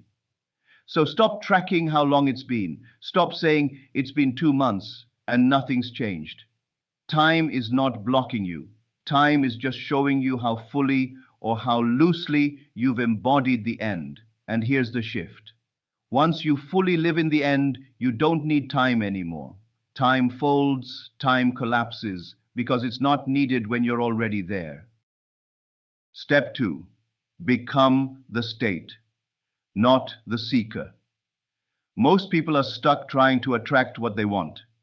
They visualize, affirm, journal, and wait for signs, all while secretly hoping the universe will give them permission to receive. They treat spiritual law like a vending machine. Insert desire, press the right buttons, and wait. But it's the opposite. You don't attract anything from the outside. You express everything from within. You don't get what you want. You become it. This is the difference between being a seeker and being a creator. And until you close that gap, nothing changes. Your world doesn't respond to your effort. It doesn't care how much you visualize, how many books you read, or how spiritual you sound. It only responds to one thing, your identity. So the real question isn't, what do I do? It's, who am I being? And this is where most people miss the mark. They treat the state of the wish fulfilled as a mood, something they visit during meditation or scripting, instead of the self they must inhabit. But the state isn't a daydream. It's not an emotional high. It's a complete and quiet shift in self-definition. The moment you truly become the version of you who already has it, you stop checking, waiting, asking. You stop trying to impress the mirror, and instead you own the reflection. And the external world by law must follow. Not because you forced it, not because you earned it, but because that's what consciousness does. Your reality is a mirror, and mirrors don't debate you. They don't delay out of spite. They simply reflect who you are, being right now. So if you're still waiting for confirmation, if you're still looking for signs, if you're still asking, is it working? You're not in the end. You're still in the identity of not having, and the mirror is just doing its job. This is not a punishment. It's not personal. It's structure. There's no negotiation in spiritual law. You're not trying to convince the universe to bless you. You're telling it who you are, moment by moment, and it reflects that identity without bias. So the question is, are you being the one who already has it, or the one still hoping for it? Because the seeker never finds. The one who is never needs to search. Stop being the seeker. Start being the version of you who no longer has anything to ask for, because it's already done, not in the future, but in your state. Step 3. Refuse to observe. Commit to embody. Your greatest enemy isn't the delay. It isn't the circumstance. It isn't even the problem you think you're facing. It's your own observation. Not what's happening, but your habit of checking if it's working. The constant need to look around and measure the progress. The voice that says, still no text, still no shift, still no sign. That's the voice that keeps the old reality alive, because every time you observe, you don't just look at the world, you reactivate the version of yourself who doesn't have it. And in doing so, you return to the very state you said you had left. This is what most people don't understand. The outer world is not here to confirm your desire. It's here to echo your state, and echoes come after the sound, not before. You think you're being realistic. You think you're just noticing what is. But what you're actually doing is worshipping the seen, instead of trusting the unseen cause that's already set the change in motion. You must make your future dream a present fact by assuming the feeling of the wish fulfilled. Don't hope for it, don't act like it, assume it as already done, so deeply, so naturally, so finally, that your external world becomes irrelevant to your inner knowing. To collapse time, you have to stop watching for proof. You have to stop needing the 3D world to behave differently before you decide to remain in the end. You have to treat the 3D physical world like it's simply catching up. A lagging echo, not a leading voice. This is not pretending. This is not about acting as if in some surface level performance. This is embodiment. This is walking as the version of you who knows it's already done. Because they've already become the one who has it. Not because of evidence, but because of alignment. There is a difference between a wish and a state. A wish can fade. A state holds you if you let it. So the question isn't, how do I stay in the state? The question is, why do I keep stepping out? Is it because you're watching too closely, listening for signs, testing the mirror before you've changed the face? Stop testing the mirror. Change the face. Be loyal to the unseen even when the seen mocks you, even when nothing is moved, even when everything says it's not working. Because the moment you flinch, the moment you check, the moment you waver, you reinforce the old timeline. But if you stay, if you persist, if you commit to embodying the end without negotiating with the visible, then time collapses, structure obeys, and your world bends to match the identity you've chosen. Your job is not to observe. Your job is to embody, fully, repeatedly, without apology, without doubt, without interruption. The law will do the rest. Remember, time isn't the reason it hasn't shown up. Your state is, hold the end. Live from it. Let everything else catch up. If you enjoyed this video and have a deeper understanding now how to close the gap between your current reality and your desired state, type "I live in the end" in the comments. Please like and share this video and subscribe for more content like this. Thanks for watching. See you next time. There is no force in the universe stronger than a deeply held belief, and repetition is the tool that creates it. Consider how habits are formed. At first, a new behavior may feel unnatural, but through repetition, it becomes second nature. The same is true of thought. If you begin repeating a phrase such as, "I am wealthy," "I am successful," "I am loved," at first it may feel untrue, but if you persist, if you say it daily, if you impress it upon yourself with conviction, it will become so familiar to your mind that it is accepted as fact. And once it is accepted, it must express itself in your reality. Doubt cannot withstand the power of repetition. In the beginning, the conscious mind may resist. It may argue against your new affirmations, pointing to external conditions that contradict them. But repetition overrides this resistance. Say the words anyway. Let them become so ingrained that they no longer feel like affirmations, but simple statements of truth. The subconscious will respond in kind, orchestrating events, drawing circumstances, and aligning people to make your repeated words a tangible reality.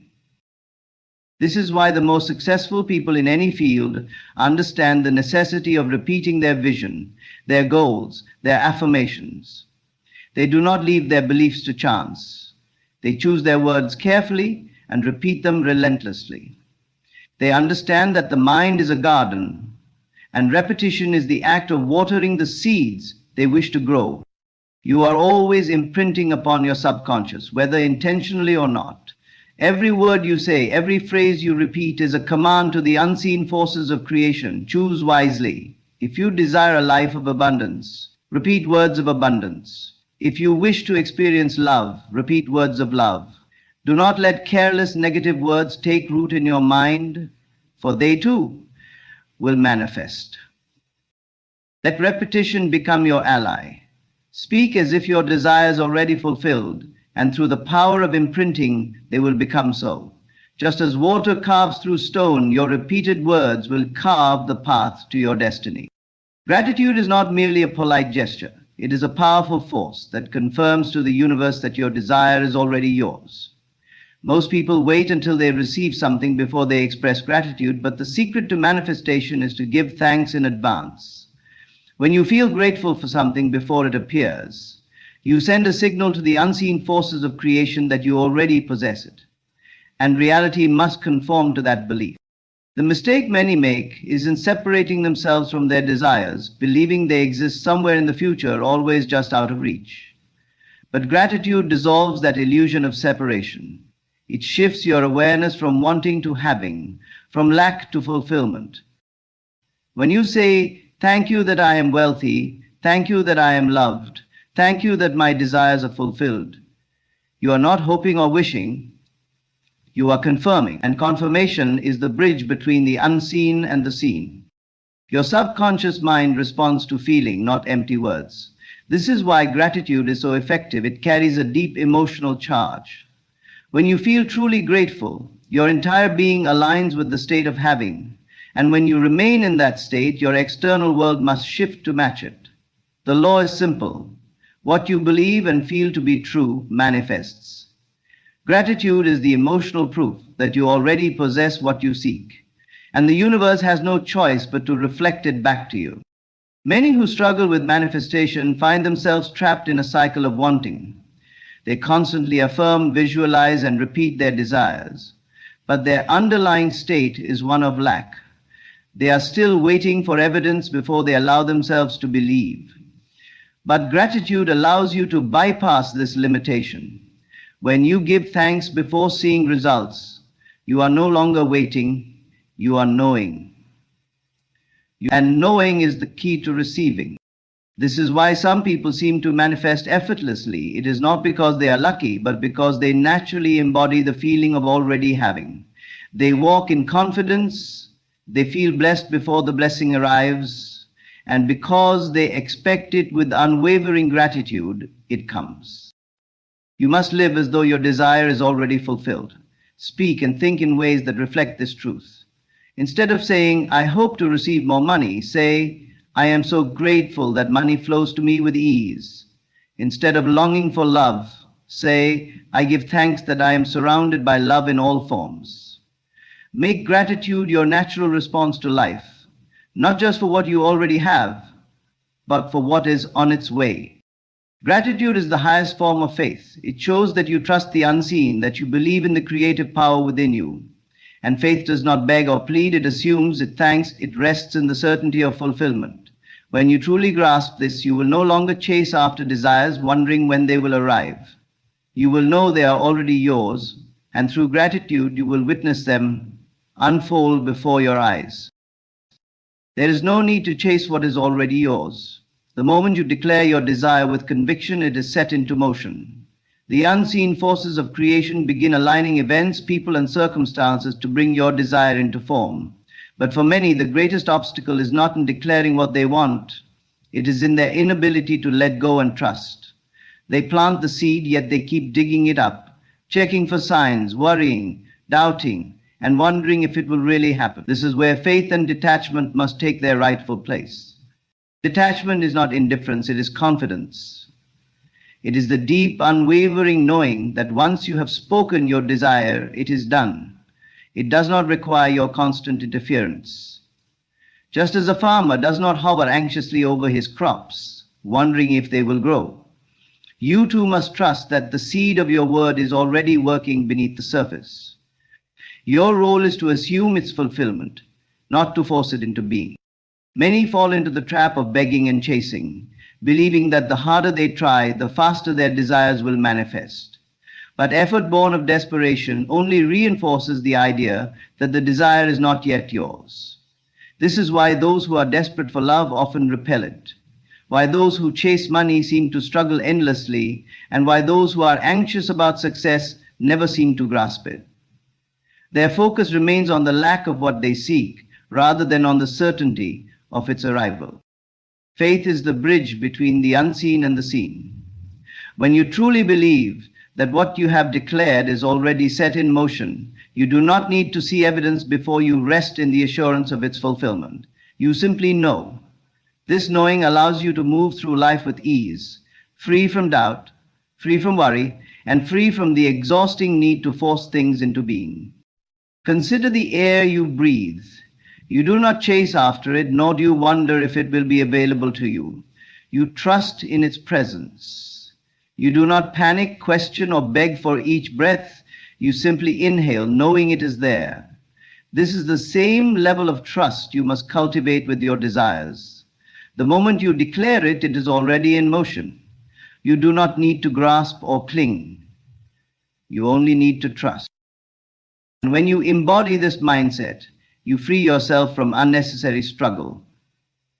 The universe responds to this certainty, and what you have spoken must unfold effortlessly in its perfect time.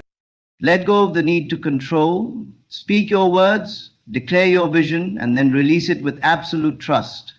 Live in the assumption that it is already yours.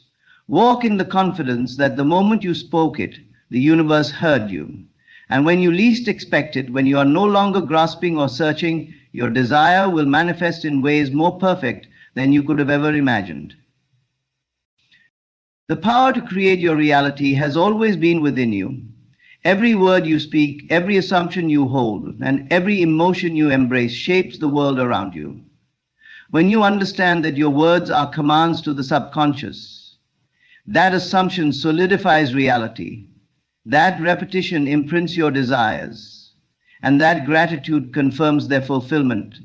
You unlock a life of effortless manifestation. There is no need to chase, force, or beg. The moment you declare something with conviction, it is set into motion. Your only task is to trust, to detach from the need to see immediate proof, and to walk in the knowing that what you have spoken is already yours. Live as though your desires are already fulfilled. Feel the joy of possession, give thanks in advance, and let go of the need to control the process. Trust that everything is unfolding perfectly in divine timing and in the best possible way. When you operate from this deep sense of faith and certainty, reality will shape itself to match your inner world. You are not a victim of circumstances, you are the creator of them. Speak with authority, assume the best, and know that the unseen is always working in your favor. The moment you align with this truth, life will become a seamless flow of effortless manifestations.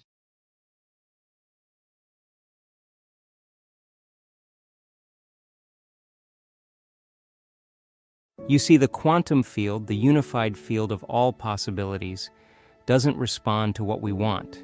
It responds to who we are being. If I am wanting, longing, chasing something, I am reinforcing to the quantum field that I lack it.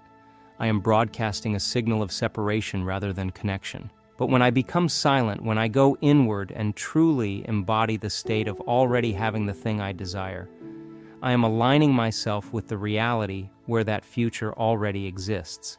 And this is not just some mystical concept. This is neuroscience. This is quantum physics. Let's break it down. If I am wanting, longing, chasing something, I am reinforcing to the quantum field that I lack it. I am broadcasting a signal of separation rather than connection. But when I become silent, when I go inward and truly embody the state of already having the thing I desire, I am aligning myself with the reality where that future already exists. And this is not just some mystical concept. This is neuroscience. This is quantum physics. Let's break it down. In order to access the quantum field, I must enter the realm of nobody, no one, no thing, nowhere, no time. That means I must go beyond my identity, beyond my ego, beyond my environment.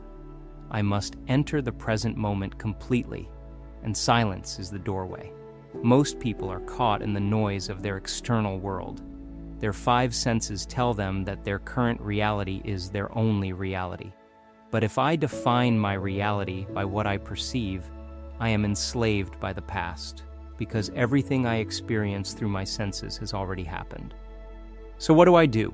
I withdraw my attention from the external world. I close my eyes, I slow my breath, I become nobody, nowhere, in no time. And in that deep silence, I step into pure consciousness. This is the place where all possibilities exist. This is the quantum field. Now, why is acting as if so powerful? Because my brain and body do not know the difference between a real experience and a vividly imagined one. If I can teach my body emotionally what my future feels like before it happens, I am literally conditioning my biology into that new state of being. When I sustain that state of being, I am no longer waiting for something outside of me to change in order to feel joy, love, abundance. I have already become the thing I seek. And here's the secret. When I no longer feel like I need it, when I no longer feel separate from it, that is the moment it finds me. Most people live in a linear model of reality. They think, if I work hard enough, if I put in enough time, then maybe in 5 years I'll achieve my goal. But the quantum model of reality is different. The moment I become energetically aligned with the future I desire, I collapse time. That future is drawn to me because I'm the vibrational match to it. Think of it like a radio station. If I want to listen to 95.7 FM, I don't keep my dial on 88.3 FM and hope it changes. I must tune myself to the frequency of the station I want to receive. And the way I tune in, I feel as if I already have it. I wake up with gratitude as if my future is happening now. Here's the paradox. The more I chase, the more I push it away. The more I try to control, the more I signal to the field that I am separate from my desire. But when I enter the deep silence of the quantum field, when I surrender, when I let go of the how and when, I allow the infinite intelligence of the field to orchestrate my life in ways my limited mind could never conceive. I stop analyzing. I stop second-guessing. I stop needing. And instead, I trust. And when I trust, when I fully let go, I make space for the unknown to find me. And that's when the miracles begin. Most people don't understand the mechanics of creation. They share their visions with others, friends, family, colleagues, seeking validation, approval, or reassurance. But the moment they do that, they leak energy. They dissipate the very power that is meant to birth that vision into reality. Why? Because manifestation is a delicate internal process that requires a coherent energy field. It requires an unshakable knowing within you, independent of outside influences. Let's break this down scientifically, energetically, and practically. Your attention is like a laser beam. Wherever you direct it, you are feeding that thing with your energy. Imagine you have a flashlight in a dark room. Whatever you shine the beam on becomes illuminated. It becomes real to you. Now think of your thoughts as that flashlight. If you constantly think about problems, limitations, fears, or doubts, you are shining your light on them, making them more real in your personal reality. But if you shift your attention to possibilities, abundance, joy, and your future vision, you begin feeding that reality with energy instead. Where is your flashlight pointed? Your brain is a pattern recognition machine. It constantly filters out unnecessary information and highlights what aligns with your dominant focus. Think about when you buy a new car. Before you owned it, you rarely noticed that model on the road. But now you see it everywhere. Why? Because your attention has tuned your brain to recognize it. This is called the reticular activating system, a network in your brainstem that acts like a filter, letting in only what aligns with your focus. Now let's apply this to manifestation. If your attention is constantly on lack, your brain finds more evidence of lack. If your attention is on opportunities, your brain finds more opportunities. If your attention is on gratitude, your brain finds more to be grateful for. This is why energy follows attention. Your reality is shaped by what you repeatedly focus on. In quantum physics, there is something called the observer effect. Scientists have found that subatomic particles exist in a state of pure potential, waves of probability, until they are observed. The moment attention is placed on them, they collapse into physical form. What does this mean? It means your attention literally influences reality at a fundamental level. When you focus on your vision with full emotional intent and certainty, you are interacting with the quantum field and pulling that potential into form. But if you split your focus, one day believing, the next day doubting, you are sending mixed signals to the field and your manifestation remains in a wave state, never fully materializing. You must lock your attention onto your future as if it is already done. How to become the version of you that already has what you desire? Close your eyes and imagine yourself in the future where your desire is already fulfilled. Feel it deeply. What does your body feel like? What do your surroundings look like? How do people respond to you? The more real you can make this, the more your body believes it. The key is to feel the gratitude, love, joy, or abundance as if it's already happening. Emotions are the energetic charge that magnetizes your future to you. If you were already abundant, how would you act? If you were already in love, how would you show up in the world? If you were already successful, how would you carry yourself? Move in silence and let your energy do the talking. When you feel the urge to prove or explain, remind yourself, I don't need to convince anyone. I already am. You don't allow their fears, their conditioning, their subconscious programming to infiltrate your field. You maintain control over your state of mind. You stay in a flow state where you are aligned with your vision, free from external noise. And then when your manifestation materializes, when your results speak for themselves, that's when people notice. Because true power doesn't announce itself, it simply is. The highest level of manifestation is not about talking your vision into existence. It's about being the vision before it happens. So here's my challenge to you. Instead of telling people what you're going to do, silently become the person who has already done it. Instead of seeking validation, validate yourself. Instead of looking for reassurance, live in the knowing that your future is already real. And when you do this, when you truly embody your vision, you won't need to say a word because the universe will say it for you. Now that you understand the deep, powerful principles of manifestation, how energy flows where attention goes, and how the quantum field responds to who you are, not just what you say, it's time to take this knowledge and make it real in your life. Remember, you are not a passive observer in your own story. You are the creator. The energy you radiate, the thoughts you think, the emotions you feel, all of these are shaping your reality in ways you may not even fully understand yet. But they are working, always working, to bring you closer to the life you dream of. The key is in becoming the person who has already realized that dream. It's in aligning your inner world with your outer reality before the world even reflects it back to you. You don't need to beg the universe for what you want. You don't need to wait for some future moment to feel joy, abundance, or success. You have the power right now to embody the feelings of your future self and draw that reality to you. And when you become that person, when you live from that state of knowing, it's only a matter of time before the universe aligns everything to match your energy. So I want you to leave here with this. You are the creator of your life. No dream is too big, no vision too bold. The moment you stop waiting for the outside world to change and start changing your inner world, everything will begin to shift around you. You are worthy of the life you desire. You are capable of manifesting more than you ever thought possible. And the journey starts now with the power of your mind, your energy, and your unwavering belief in yourself.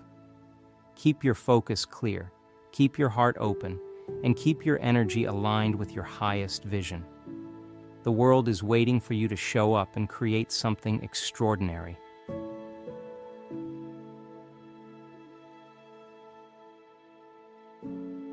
What if I told you that right now, as you're listening to this, there are infinite versions of your life playing out simultaneously?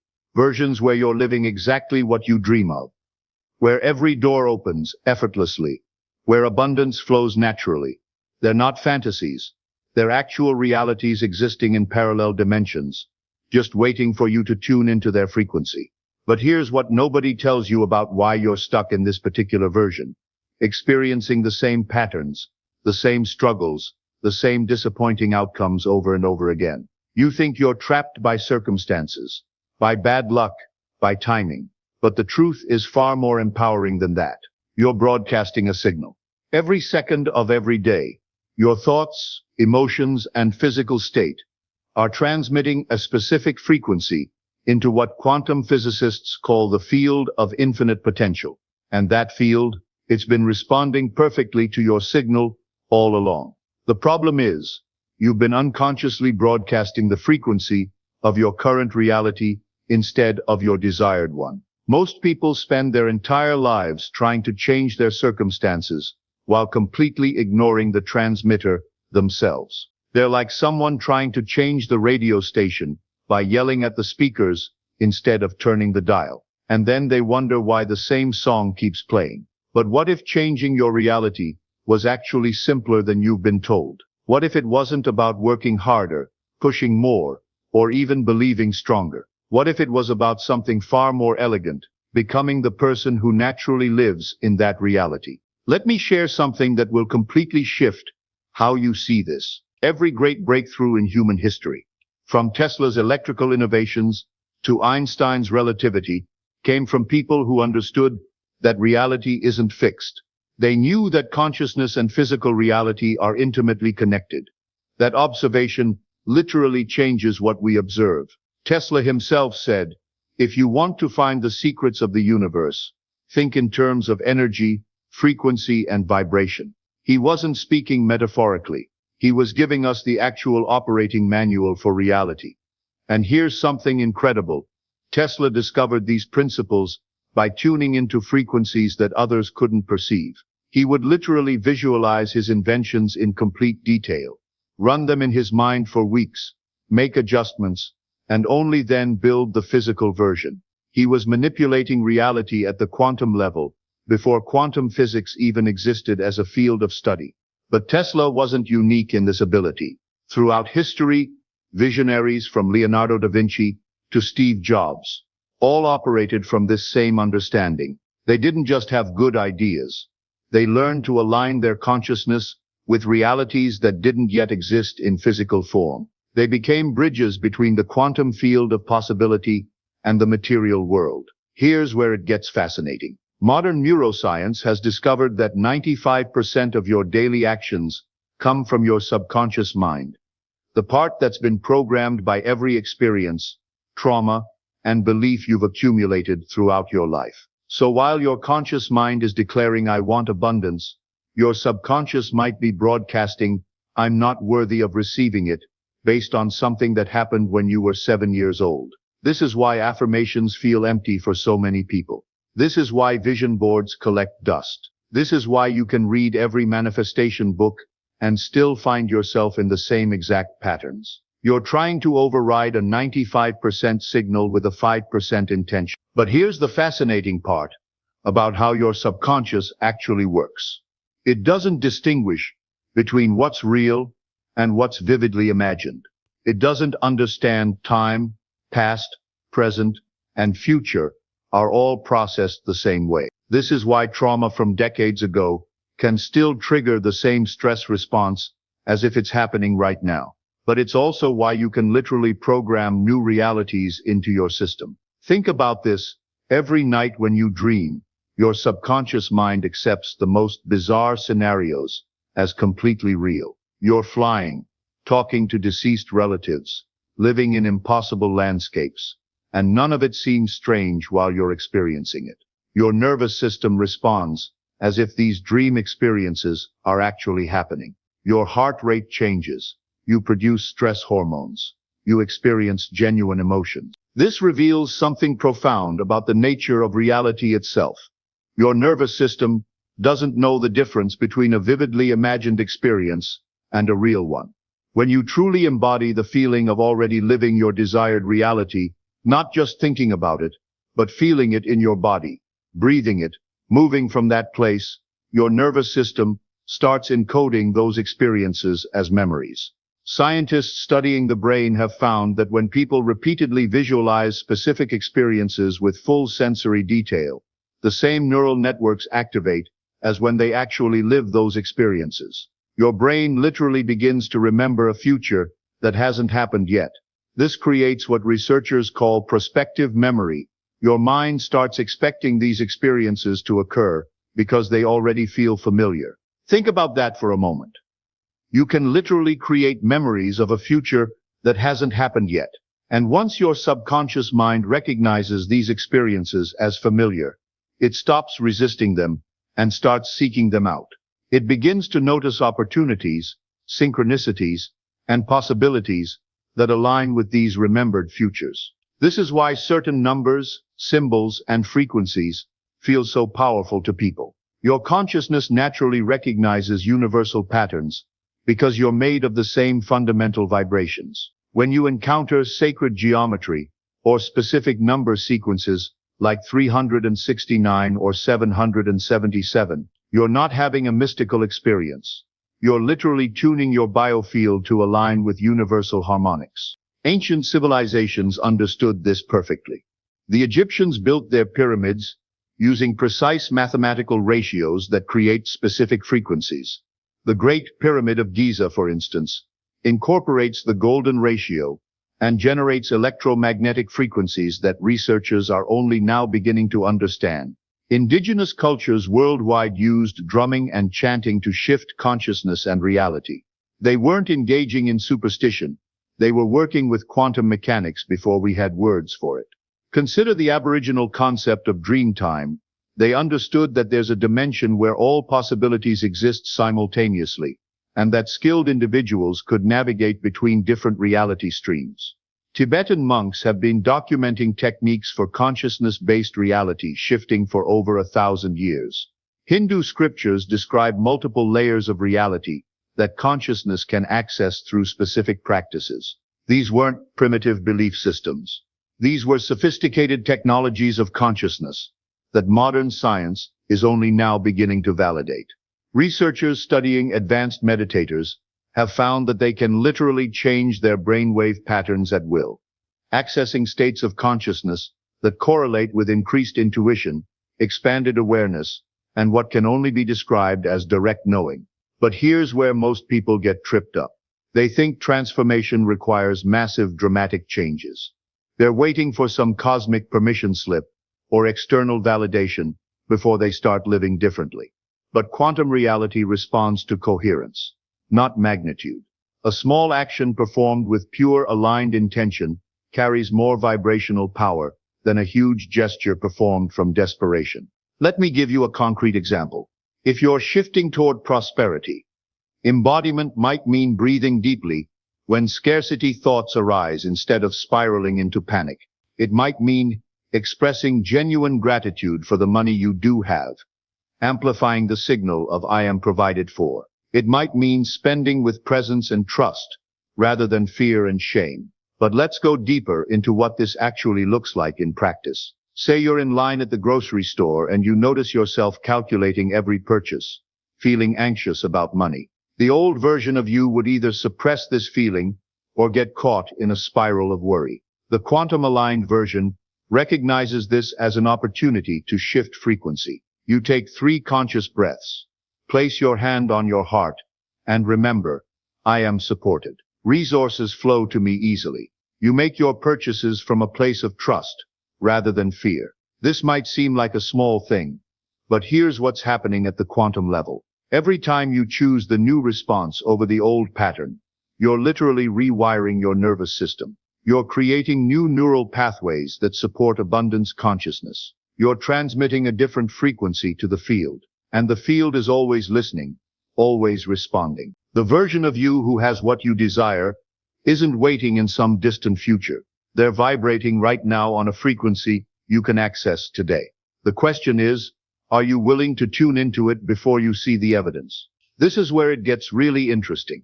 Quantum physicists have discovered something called the observer effect. The fact that conscious observation literally affects physical reality at the subatomic level. But it goes even deeper than that. Recent studies suggest that consciousness itself might be a fundamental force in the universe, like gravity or electromagnetism. You're not just hoping for a different reality. You're actually participating in creating it through your consciousness every single moment. Your thoughts, emotions, beliefs, and expectations are quantum forces influencing the probability waves around you. This is why 2 people can have completely different experiences of the same situation. They're literally collapsing different quantum possibilities based on their internal state. Think about the placebo effect. People who receive sugar pills but believe they're getting powerful medicine often experience real, measurable healing. Their brain scans show actual changes.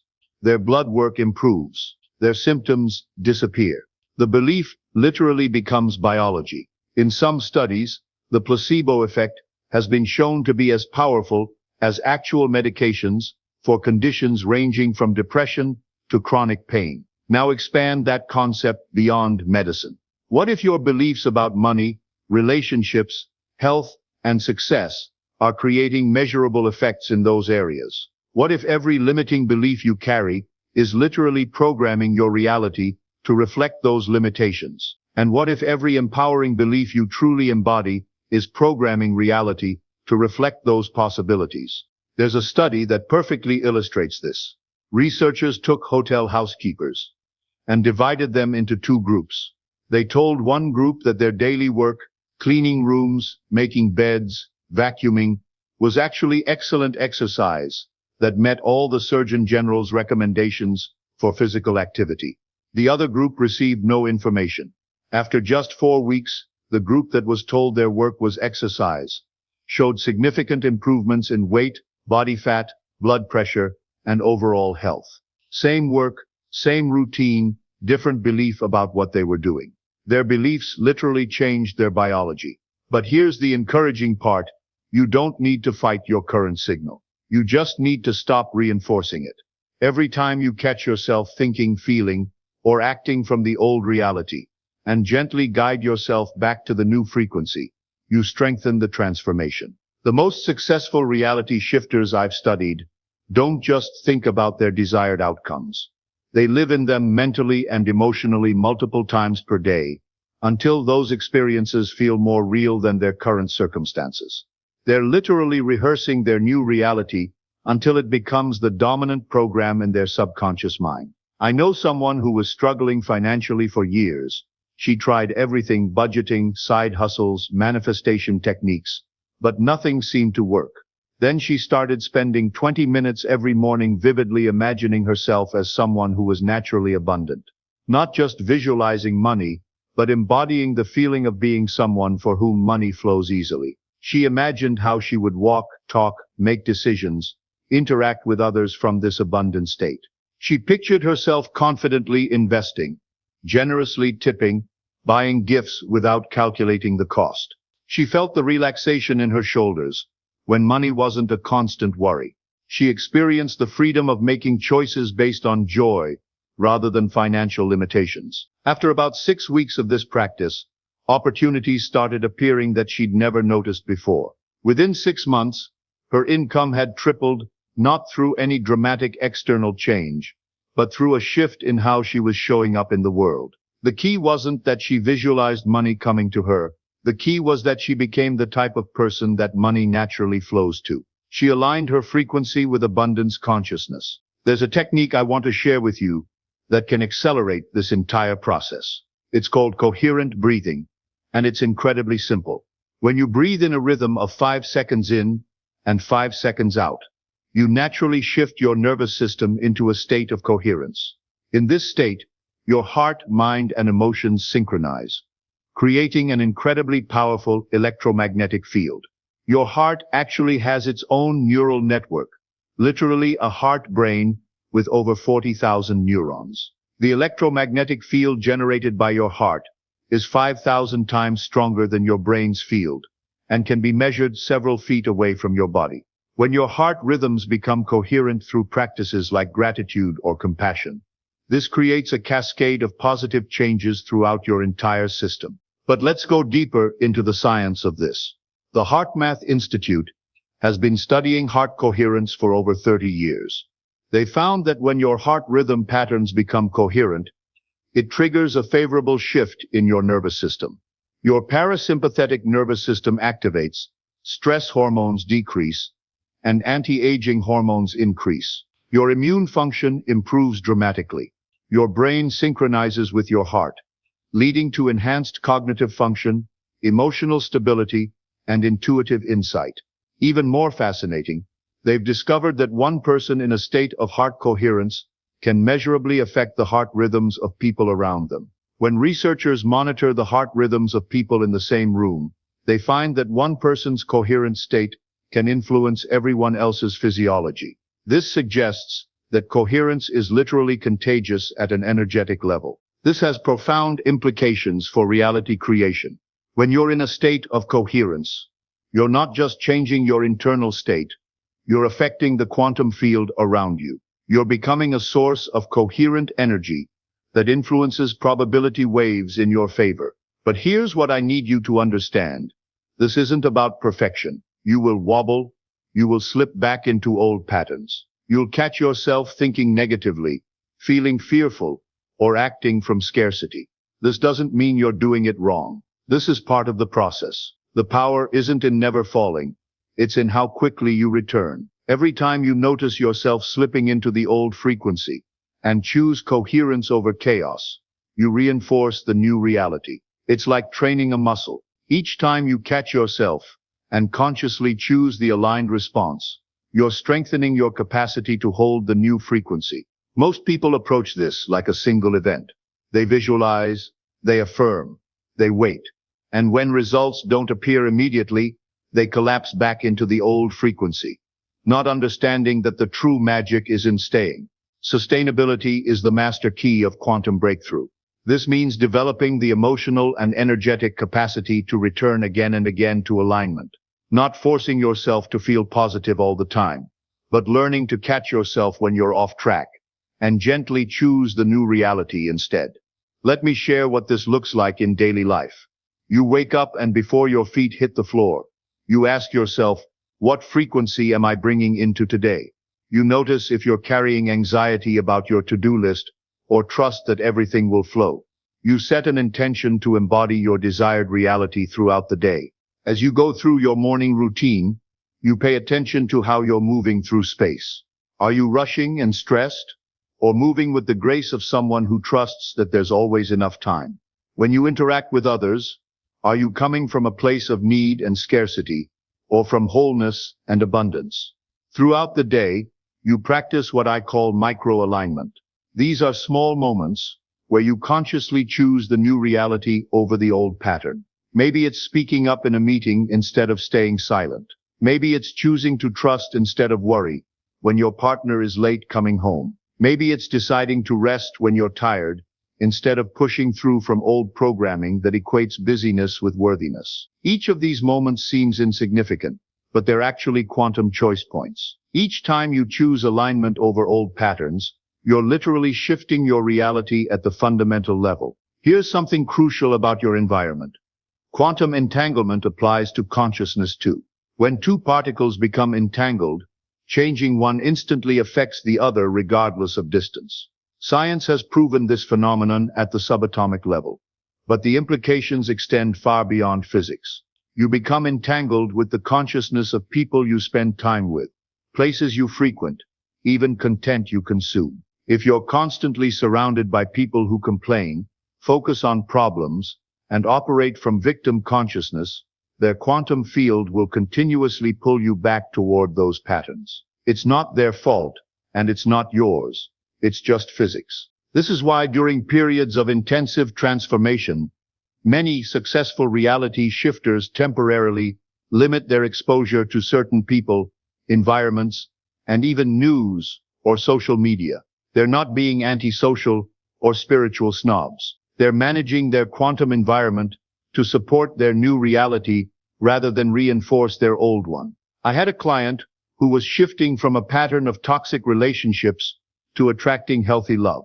She realized that many of her friends bonded through complaining about men and sharing stories of romantic disappointment. While she loved these friends, she recognized that every coffee date was reinforcing her old programming about relationships being difficult and men being unreliable. She didn't cut off these friendships, but she did start limiting the time she spent in conversations focused on relationship problems. Instead, she sought out friends who were in healthy relationships, joined activities where she could meet people operating from a different paradigm, and consumed content that reinforced her new beliefs about love being natural and available. Within 3 months, she met her current partner, someone completely different from her previous pattern. But the shift wasn't magical. It was strategic. She managed her quantum environment to support her transformation. There's another layer to this that most people miss. The influence of collective consciousness. Researchers studying global coherence have found that major world events correlate with changes in the Earth's electromagnetic field. During times of collective trauma, stress, or celebration, sensitive instruments can measure actual changes in the planet's energetic state. This means you're not just influenced by the people immediately around you, you're also affected by the consciousness of your community, your country, and humanity as a whole. This is why it's so important to consciously choose what you feed your mind. Every piece of news you consume, every conversation you engage in, every piece of content you watch is either raising your frequency or lowering it. But here's the empowering part. When you commit to holding a coherent frequency, you're not just transforming your own reality, you're contributing to the upliftment of collective consciousness. Every time you choose love over fear, trust over worry, or generosity over scarcity, you're adding coherence to the global field. There's one more level I want to share about gratitude that most people miss. There are actually 3 levels, and only the third creates quantum transformation. The first is gratitude for what you already have, your health, your family, your home. This is beautiful and important, but it mostly maintains your current reality.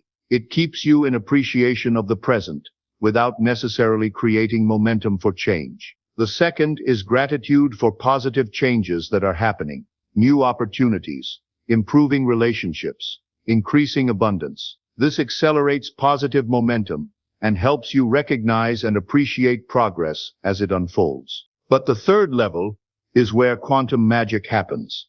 This is gratitude for experiences that haven't manifested yet, but that you're so aligned with that you can feel them as already complete. This isn't positive thinking or wishful hoping. This is a deep cellular knowing that these experiences are already real in the quantum field and are simply moving into physical form. When you can feel genuine gratitude for the love that's coming, the abundance that's flowing, the opportunities that are appearing, not as future possibilities, but as existing realities, you create what physicists call retrocausality. You're literally allowing your future to influence your present. This is advanced consciousness work, and it takes practice. But when you master this level of gratitude, reality becomes incredibly responsive to your intention. You're no longer trying to create something from nothing. You're aligning with something that already exists and feeling grateful for its inevitable appearance in your physical experience. I remember working with someone who was starting a business. Instead of feeling grateful only when sales came in, she practiced feeling grateful for the clients who were already seeking her services but hadn't found her yet. She would wake up each morning and feel genuine appreciation for all the people whose lives would be transformed by her work, even though most of them didn't know she existed yet. This wasn't delusional thinking. It was quantum alignment.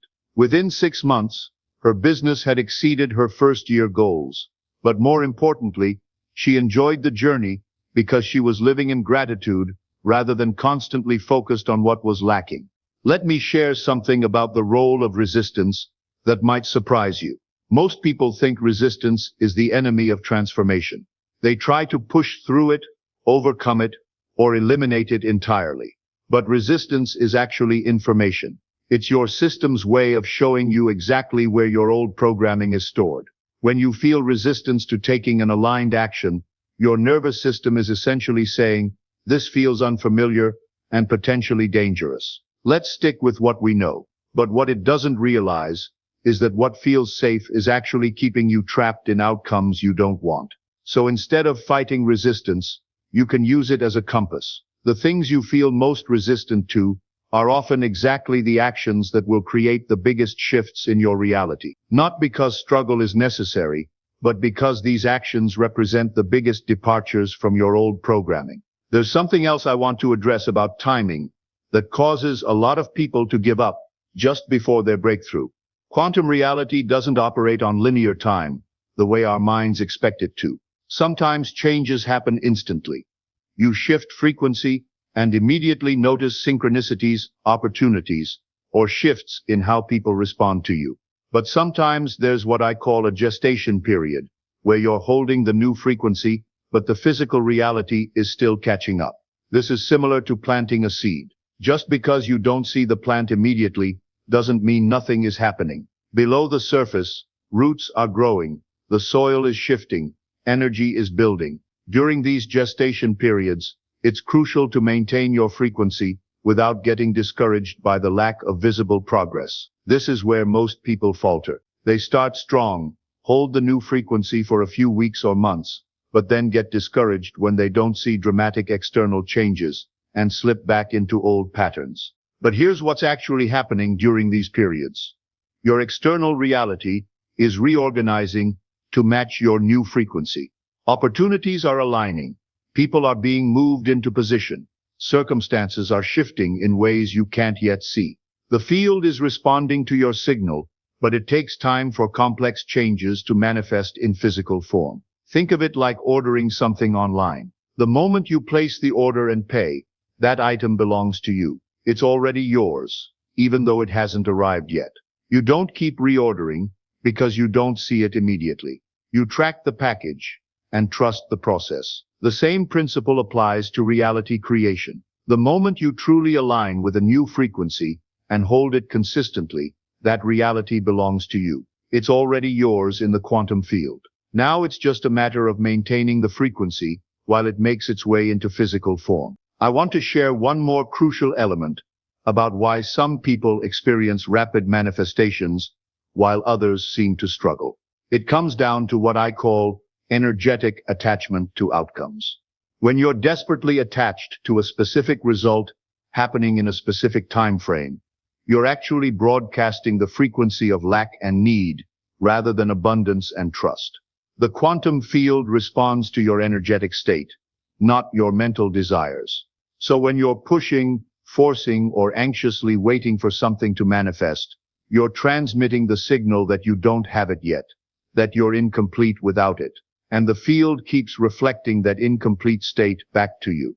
The people who experience the most effortless manifestations are those who can hold a clear intention while remaining unattached to how or when it unfolds. They're like master gardeners who plant seeds with care and attention, then trust the natural process without digging them up every day to check on progress. This doesn't mean being passive or uncommitted to your desires. It means being fully aligned with what you want, while trusting that the universe knows the perfect timing and method for delivery. It means being excited about your vision, while being equally content with your present reality. When you can hold this balance, clear intention with relaxed detachment, you become irresistible to the quantum field. You're signaling that you're ready to receive while also showing that you're complete, whether or not you receive it. This paradoxical state is where miracles happen. So here's my invitation to you. In the next 24 hours, surprise yourself. Do one thing that belongs to the version of you living in your desired reality. Maybe it's a choice, a gesture, a conversation, or even a private shift in your mind. It doesn't need to be big. It just needs to be real. Maybe it's speaking up for yourself in a situation where you'd normally stay quiet. Maybe it's wearing something that makes you feel confident and powerful. Maybe it's having a conversation you've been avoiding, or setting a boundary you've been afraid to set. Maybe it's simply sitting quietly for 10 minutes and visualizing yourself living your dream life with such vivid detail that your body responds as if it's happening right now. Whatever you choose, do it with full presence and intention. Know that this single aligned action is sending ripples through the quantum field, setting in motion a chain of events that will bring your desired reality into form. Because here's the truth that I want to leave you with. You're not waiting for change. You are the change. You're not chasing the reality. You are becoming the reality. And when you truly embody that understanding, when you live it in your bones, rather than just understanding it with your mind, the quantum field has no choice but to respond. The version of you that you've been dreaming of isn't coming someday. They're here now, waiting for you to step into their frequency. They're not hiding in some distant future or locked behind impossible conditions. They exist right now in the quantum field of infinite possibility, ready to collapse into form the moment you align with their frequency. And alignment isn't something you have to achieve through years of practice or perfect conditions. It's something you can choose right now, in this moment, with your next breath, your next thought, your next action. The only question remaining is, are you ready to tune in?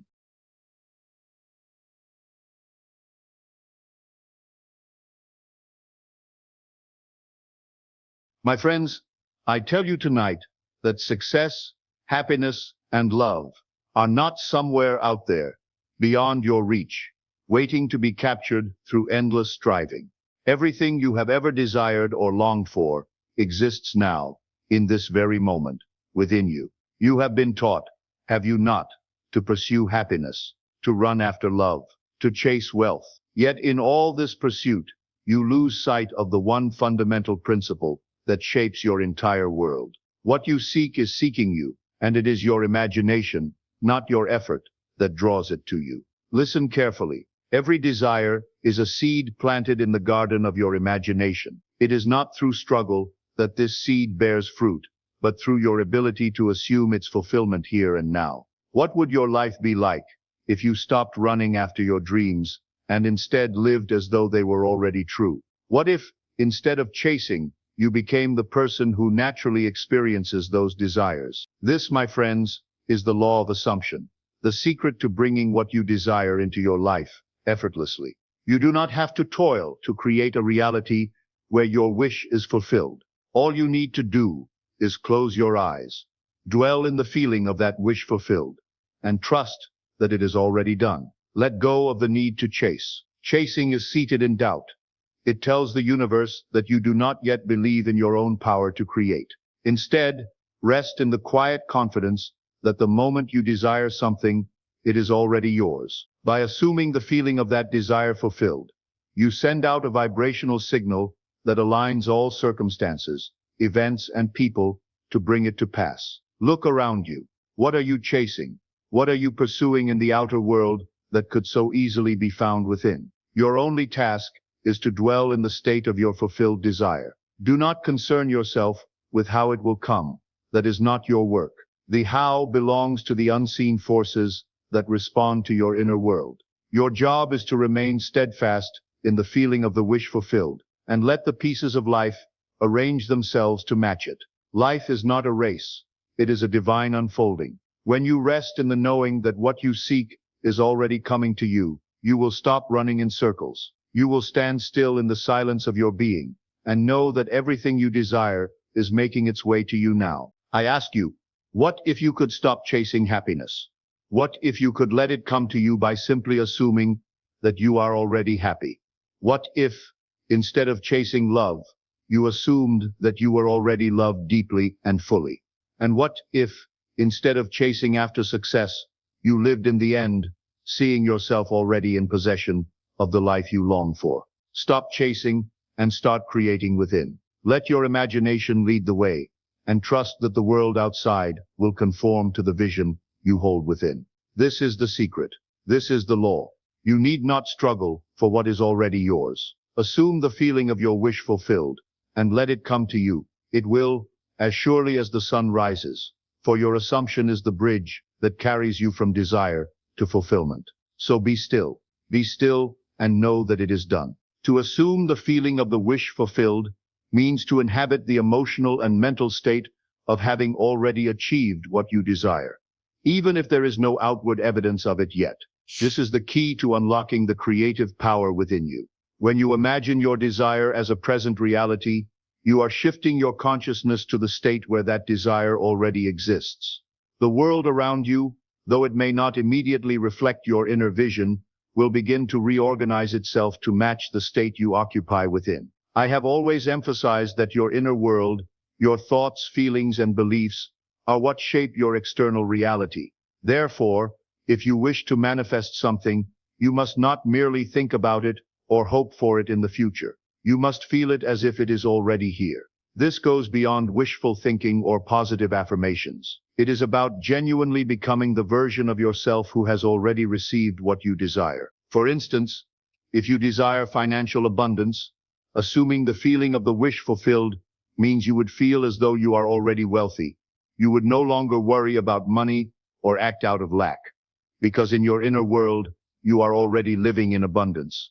You would begin to think and behave in ways consistent with a person who is financially free. It is not about pretending or faking it, but about aligning your inner state with the reality you want to create. By assuming the feeling of the wish fulfilled, you send a clear signal to your subconscious mind and to the universe. This is my reality. The subconscious does not distinguish between what is imagined and what is physically experienced. It accepts whatever you consistently impress upon it as truth. Over time, your outer reality will mold itself to reflect the inner truth you are living. This practice requires faith and persistence. There will be times when the outer world contradicts your inner assumption. You may feel tempted to give in to doubt or revert to old patterns of thinking. But if you remain faithful to the state of the wish fulfilled, continuously returning to that feeling, especially in moments of doubt, you will eventually see the manifestation of your desire in the physical world. You do not need to know how or when it will come to pass. Your job is simply to live in the assumption that it already has.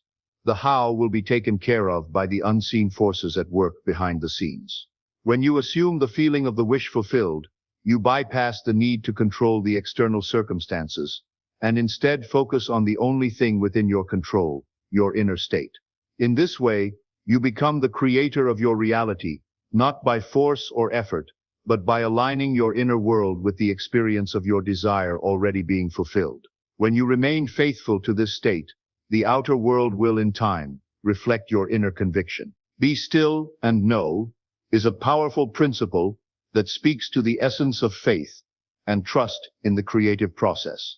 To be still means to quiet the incessant noise of the mind, the doubts, the worries, the fears, and the need to control every outcome. It is an invitation to step away from the chaos of external circumstances and find refuge in the silence of your own being, where true power resides. In this stillness, you are not trying to force results, but instead allowing the natural flow of life to unfold in your favor. When I speak of being still, I refer to a state of internal calm and unwavering confidence, even in the face of seeming obstacles or delays. This stillness is not passive. It is a deeply active trust in the unseen forces that are always at work, shaping and molding your reality according to your inner assumptions. These unseen forces, whether you call them the subconscious mind, the divine, or universal law, respond not to frantic action or restless worry, but to the quiet certainty that your desire is already being fulfilled. To know is to hold an inner conviction so strong that it is unshaken by what appears in the outer world. This knowing is beyond intellectual understanding. It is a deep, intuitive awareness that transcends logic. It means you are certain, beyond any doubt, that the outcome you desire is already on its way to you.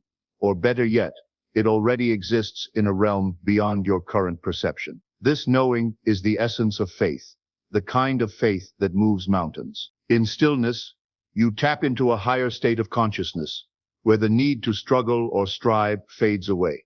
You cease chasing external validation or looking for signs of progress because you trust that the process is already in motion. The seeds you planted in your imagination are being nurtured, and it's only a matter of time before they blossom into physical form. By being still, you release resistance, allowing the creative forces to do their work without interference from your conscious mind's doubts or fears. This stillness also requires patience, something that may feel challenging in a world that prizes quick results and immediate gratification. But true creation takes time. Just as a seed requires time to grow beneath the soil before it breaks through the surface, so too does your desire take time to manifest. In the interim, you are called to rest in the knowing that everything is unfolding perfectly, even when there is no visible evidence yet. The greatest creators throughout history have understood this principle, that what truly matters is the conviction held within, not the circumstances surrounding them. Whether you are manifesting health, abundance, love, or success, your task is not to make things happen by force. Instead, your role is to trust in the process and to remain anchored in the feeling of the wish fulfilled, knowing that the unseen forces are aligning everything on your behalf. In stillness, you come into alignment with the flow of life itself. You step back from the need to figure out how things will happen, and you simply rest in the belief that they will. This trust in the unseen is what activates the creative power within you. It is in the moments of quiet faith, when you release the need for control, that you become a magnet for the very things you desire. So be still and know. Trust that your inner conviction, when paired with the stillness of your mind, is enough to bring about the changes you seek. There is no need to rush, no need to push, and no need to worry. In the quiet of your mind and the certainty of your heart, trust the entire universe is working to fulfill your desire. Your desire is the beginning of creation, because it represents the first stirring on something deeper within you, a call from the divine, urging you toward expansion and fulfillment. Every genuine desire that arises in your heart is more than just a fleeting wish. It is a communication from the divine source of creation, a signal that you are ready to experience a new reality. Your desires are not random or arbitrary. They are intentional sparks of creative energy, placed within you to guide your journey in this world. I have always taught that your desires are the language through which the divine speaks, directing you toward your highest potential. When you feel the pull of a desire, whether for love, success, freedom, or growth, it is an indication that you are being invited to bring something new into existence. Desire is not something to be dismissed or feared, but rather embraced, for it is the starting point of every act of creation. At its core, desire is a reflection of the creative nature of life itself. Just as the universe continually expands and evolves, so too do we, through our desires, expand our consciousness and experience. When a desire arises within you, it is a sign that you are ready to step into a new state of being, to elevate your understanding of yourself and the world around you. Each desire is a seed, waiting to be nurtured by your imagination and belief, and it holds within it the potential to shape your reality. It is important to recognize that desires are not born out of lack or need. They do not arise to remind you of what you do not have, but rather to show you what is possible. They are the divine impulse calling you toward greater expression of life, love, and creativity. When you feel a deep, genuine desire, it is the universe telling you that you are capable of bringing that reality into existence. The desire itself is proof that the thing you seek is already available to you, waiting to be claimed. Your desires also serve as a compass, guiding you toward your purpose. They point you in the direction of your growth and expansion, urging you to move beyond your current limitations. When you honor your desires, you are aligning yourself with the flow of creation. You become an active participant in the divine process of bringing the unseen into the seen, the imagined into the real. Desire is also intimately connected to your imagination, which is the tool through which creation takes place. When a desire arises, it is your imagination that allows you to see, feel, and experience that desire as though it is already fulfilled. Through this process of vivid mental imagery and emotional engagement, you begin to breathe life into your desire, setting in motion the forces that will bring it into physical form. In this way, desire is not just the beginning of creation, it is the bridge between the unseen realm of potential and the physical world of manifestation. By nurturing your desires and giving them life in your imagination, you participate in the divine act of creation, transforming your inner world into your outer experience. Your desires are sacred. They are the whispers of the divine, calling you to create, expand, and evolve. And when you honor them, when you accept that they are meant to be realized, you align yourself with the creative forces of the universe, ready to bring forth a new reality from the depths of your being. Stop chasing the shadows. Do not chase after the shadows of life. Speaks to the illusion that fulfillment, success, or happiness exists outside of yourself in the fleeting, ever-changing external world. The shadows of life represent the distractions, the outward symbols of success or happiness that people often pursue, believing that if they can only obtain them, they will find peace or joy. However, these external things, whether they be material wealth, recognition, or relationships, are mere reflections of an inner state, not the source of it. When you chase after shadows, you are in effect giving your power away. You are operating from the belief that something outside of you holds the key to your contentment or fulfillment. This act of chasing reveals a deeper issue. a lack of faith in your own inner creative power. It is the belief that you are somehow incomplete as you are, and that external circumstances must be manipulated or controlled to bring you what you want. But as I teach, everything you seek in the outer world is already within you, waiting to be realized through your imagination and belief. The true power of creation lies in your consciousness, in the way you perceive and feel about yourself. To chase after the things of the world is to misunderstand the nature of reality. The external world is simply a reflection of your internal state of mind. If you believe that you are lacking, that you must strive and chase to acquire happiness or success, then that belief will be mirrored back to you in the form of struggle and dissatisfaction.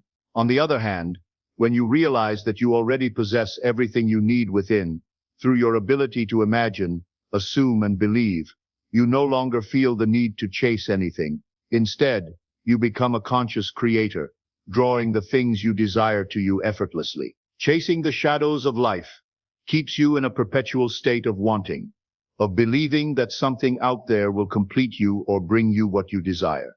But no matter how much you accumulate or how hard you pursue these shadows, they will always elude you because they are not the source of fulfillment. The true source of all that you seek lies within your own consciousness. It is your inner state that determines what you attract into your life, not the amount of effort or external chasing you do. To chase after the shadows also means to place your faith in the physical world as the ultimate reality. This is a misunderstanding of how creation works. The outer world is transient and subject to constant change. It is not the cause of your experiences, but the effect. The true cause of your reality is within you, your beliefs, your assumptions, and your imagination. When you realize this, you stop looking outside of yourself for validation or fulfillment. Instead, you turn inward to the source of all creation and begin to craft your reality from within. In this way, the act of chasing reveals a lack of faith, not just in the power of your own consciousness, but also in the divine process of creation. When you chase, you are telling the universe that you do not trust that your desires are already in motion, that you do not believe in the unseen forces working behind the scenes to bring your desires into reality.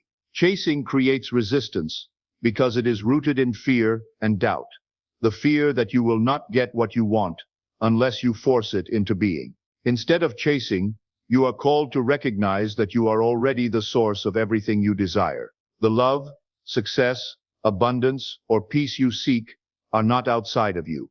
They are states of consciousness that you can cultivate within. Once you align with these states internally, the outer world will naturally reflect them back to you without the need for struggle or pursuit.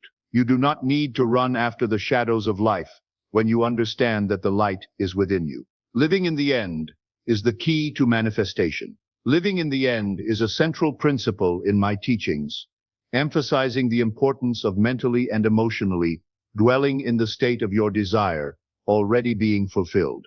It means that instead of focusing on the process, the steps, or the obstacles between you and your goal, you shift your attention entirely to the end result, living in the assumption that it is already yours. In doing so, you align your inner world with the reality you wish to create, and the external world, in time, will conform to match that inner conviction.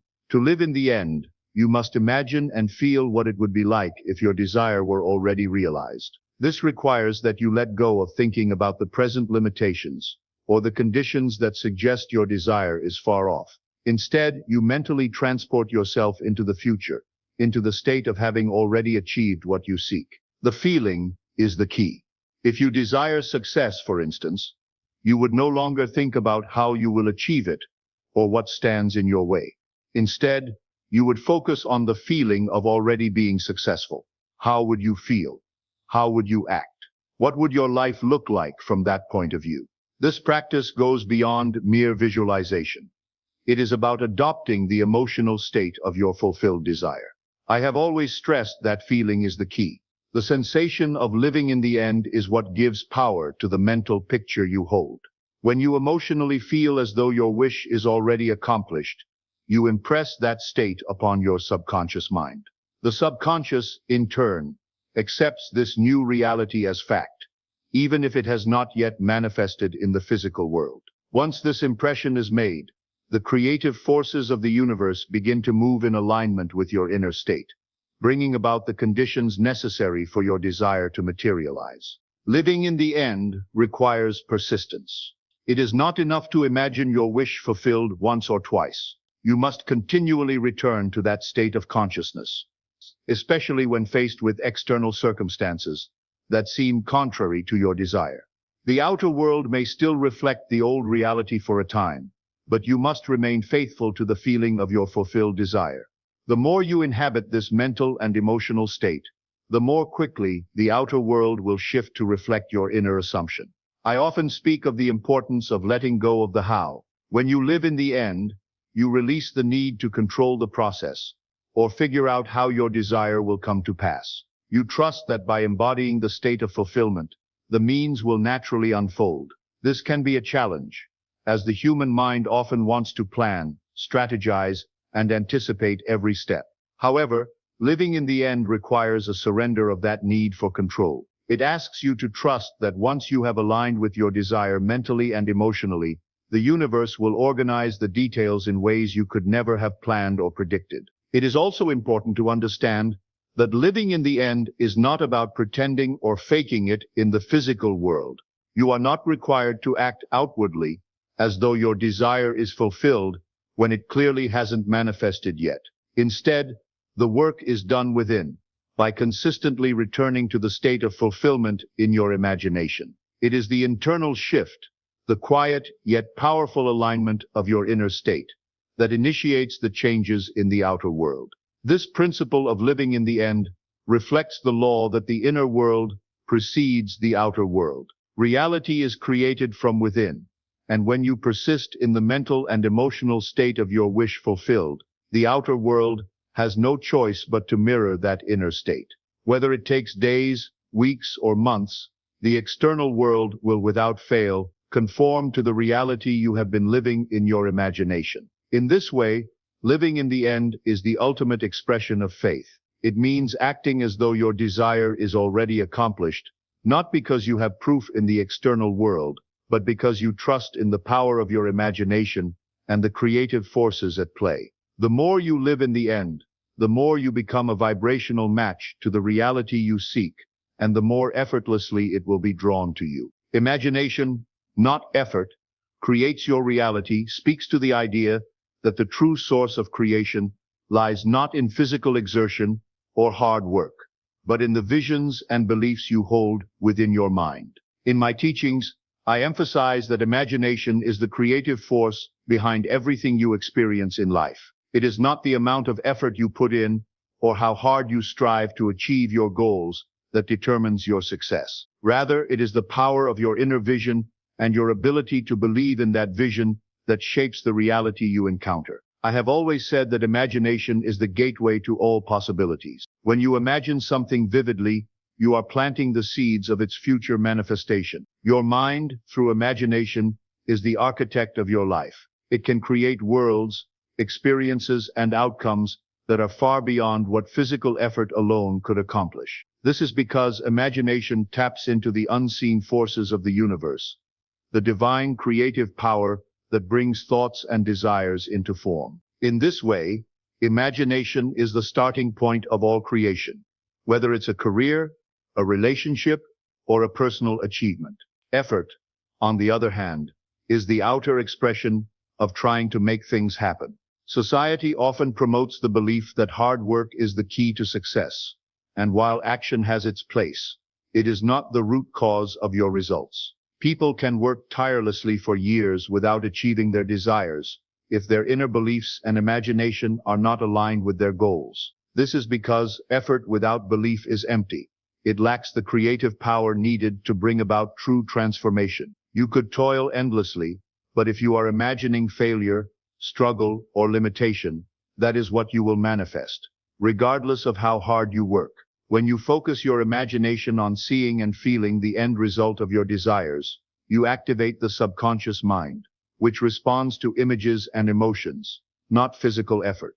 The subconscious mind doesn't care how much work you do. It only responds to the state of consciousness you hold. If your inner state is one of success, abundance, and fulfillment, the subconscious will bring forth the circumstances and opportunities that match that inner vision. Imagination allows you to bypass the limitations of the physical world. Through your imagination, you can transcend the constraints of your current circumstances and create new realities that were previously impossible. This is the true secret of creation, that your outer world is simply a reflection of your inner world. When you change your imagination, when you begin to see and feel yourself as already having what you desire, you set in motion forces that will reorganize your external reality to match your inner vision. The key is to understand that your imagination is not just a tool for daydreaming or wishful thinking. It is the divine creative faculty within you, the very power by which God creates through you. When you use your imagination consciously and deliberately, you become a co-creator with the divine, shaping your reality from within. So remember, it is not through struggle or effort that you create the life you desire. It is through the power of your imagination, aligned with faith and feeling, that all things are made possible. Your imagination is your greatest gift. Use it wisely, and watch as your world transforms to match the visions you hold within. Go now and create the life you were meant to live, not through struggle, but through the divine power of your imagination.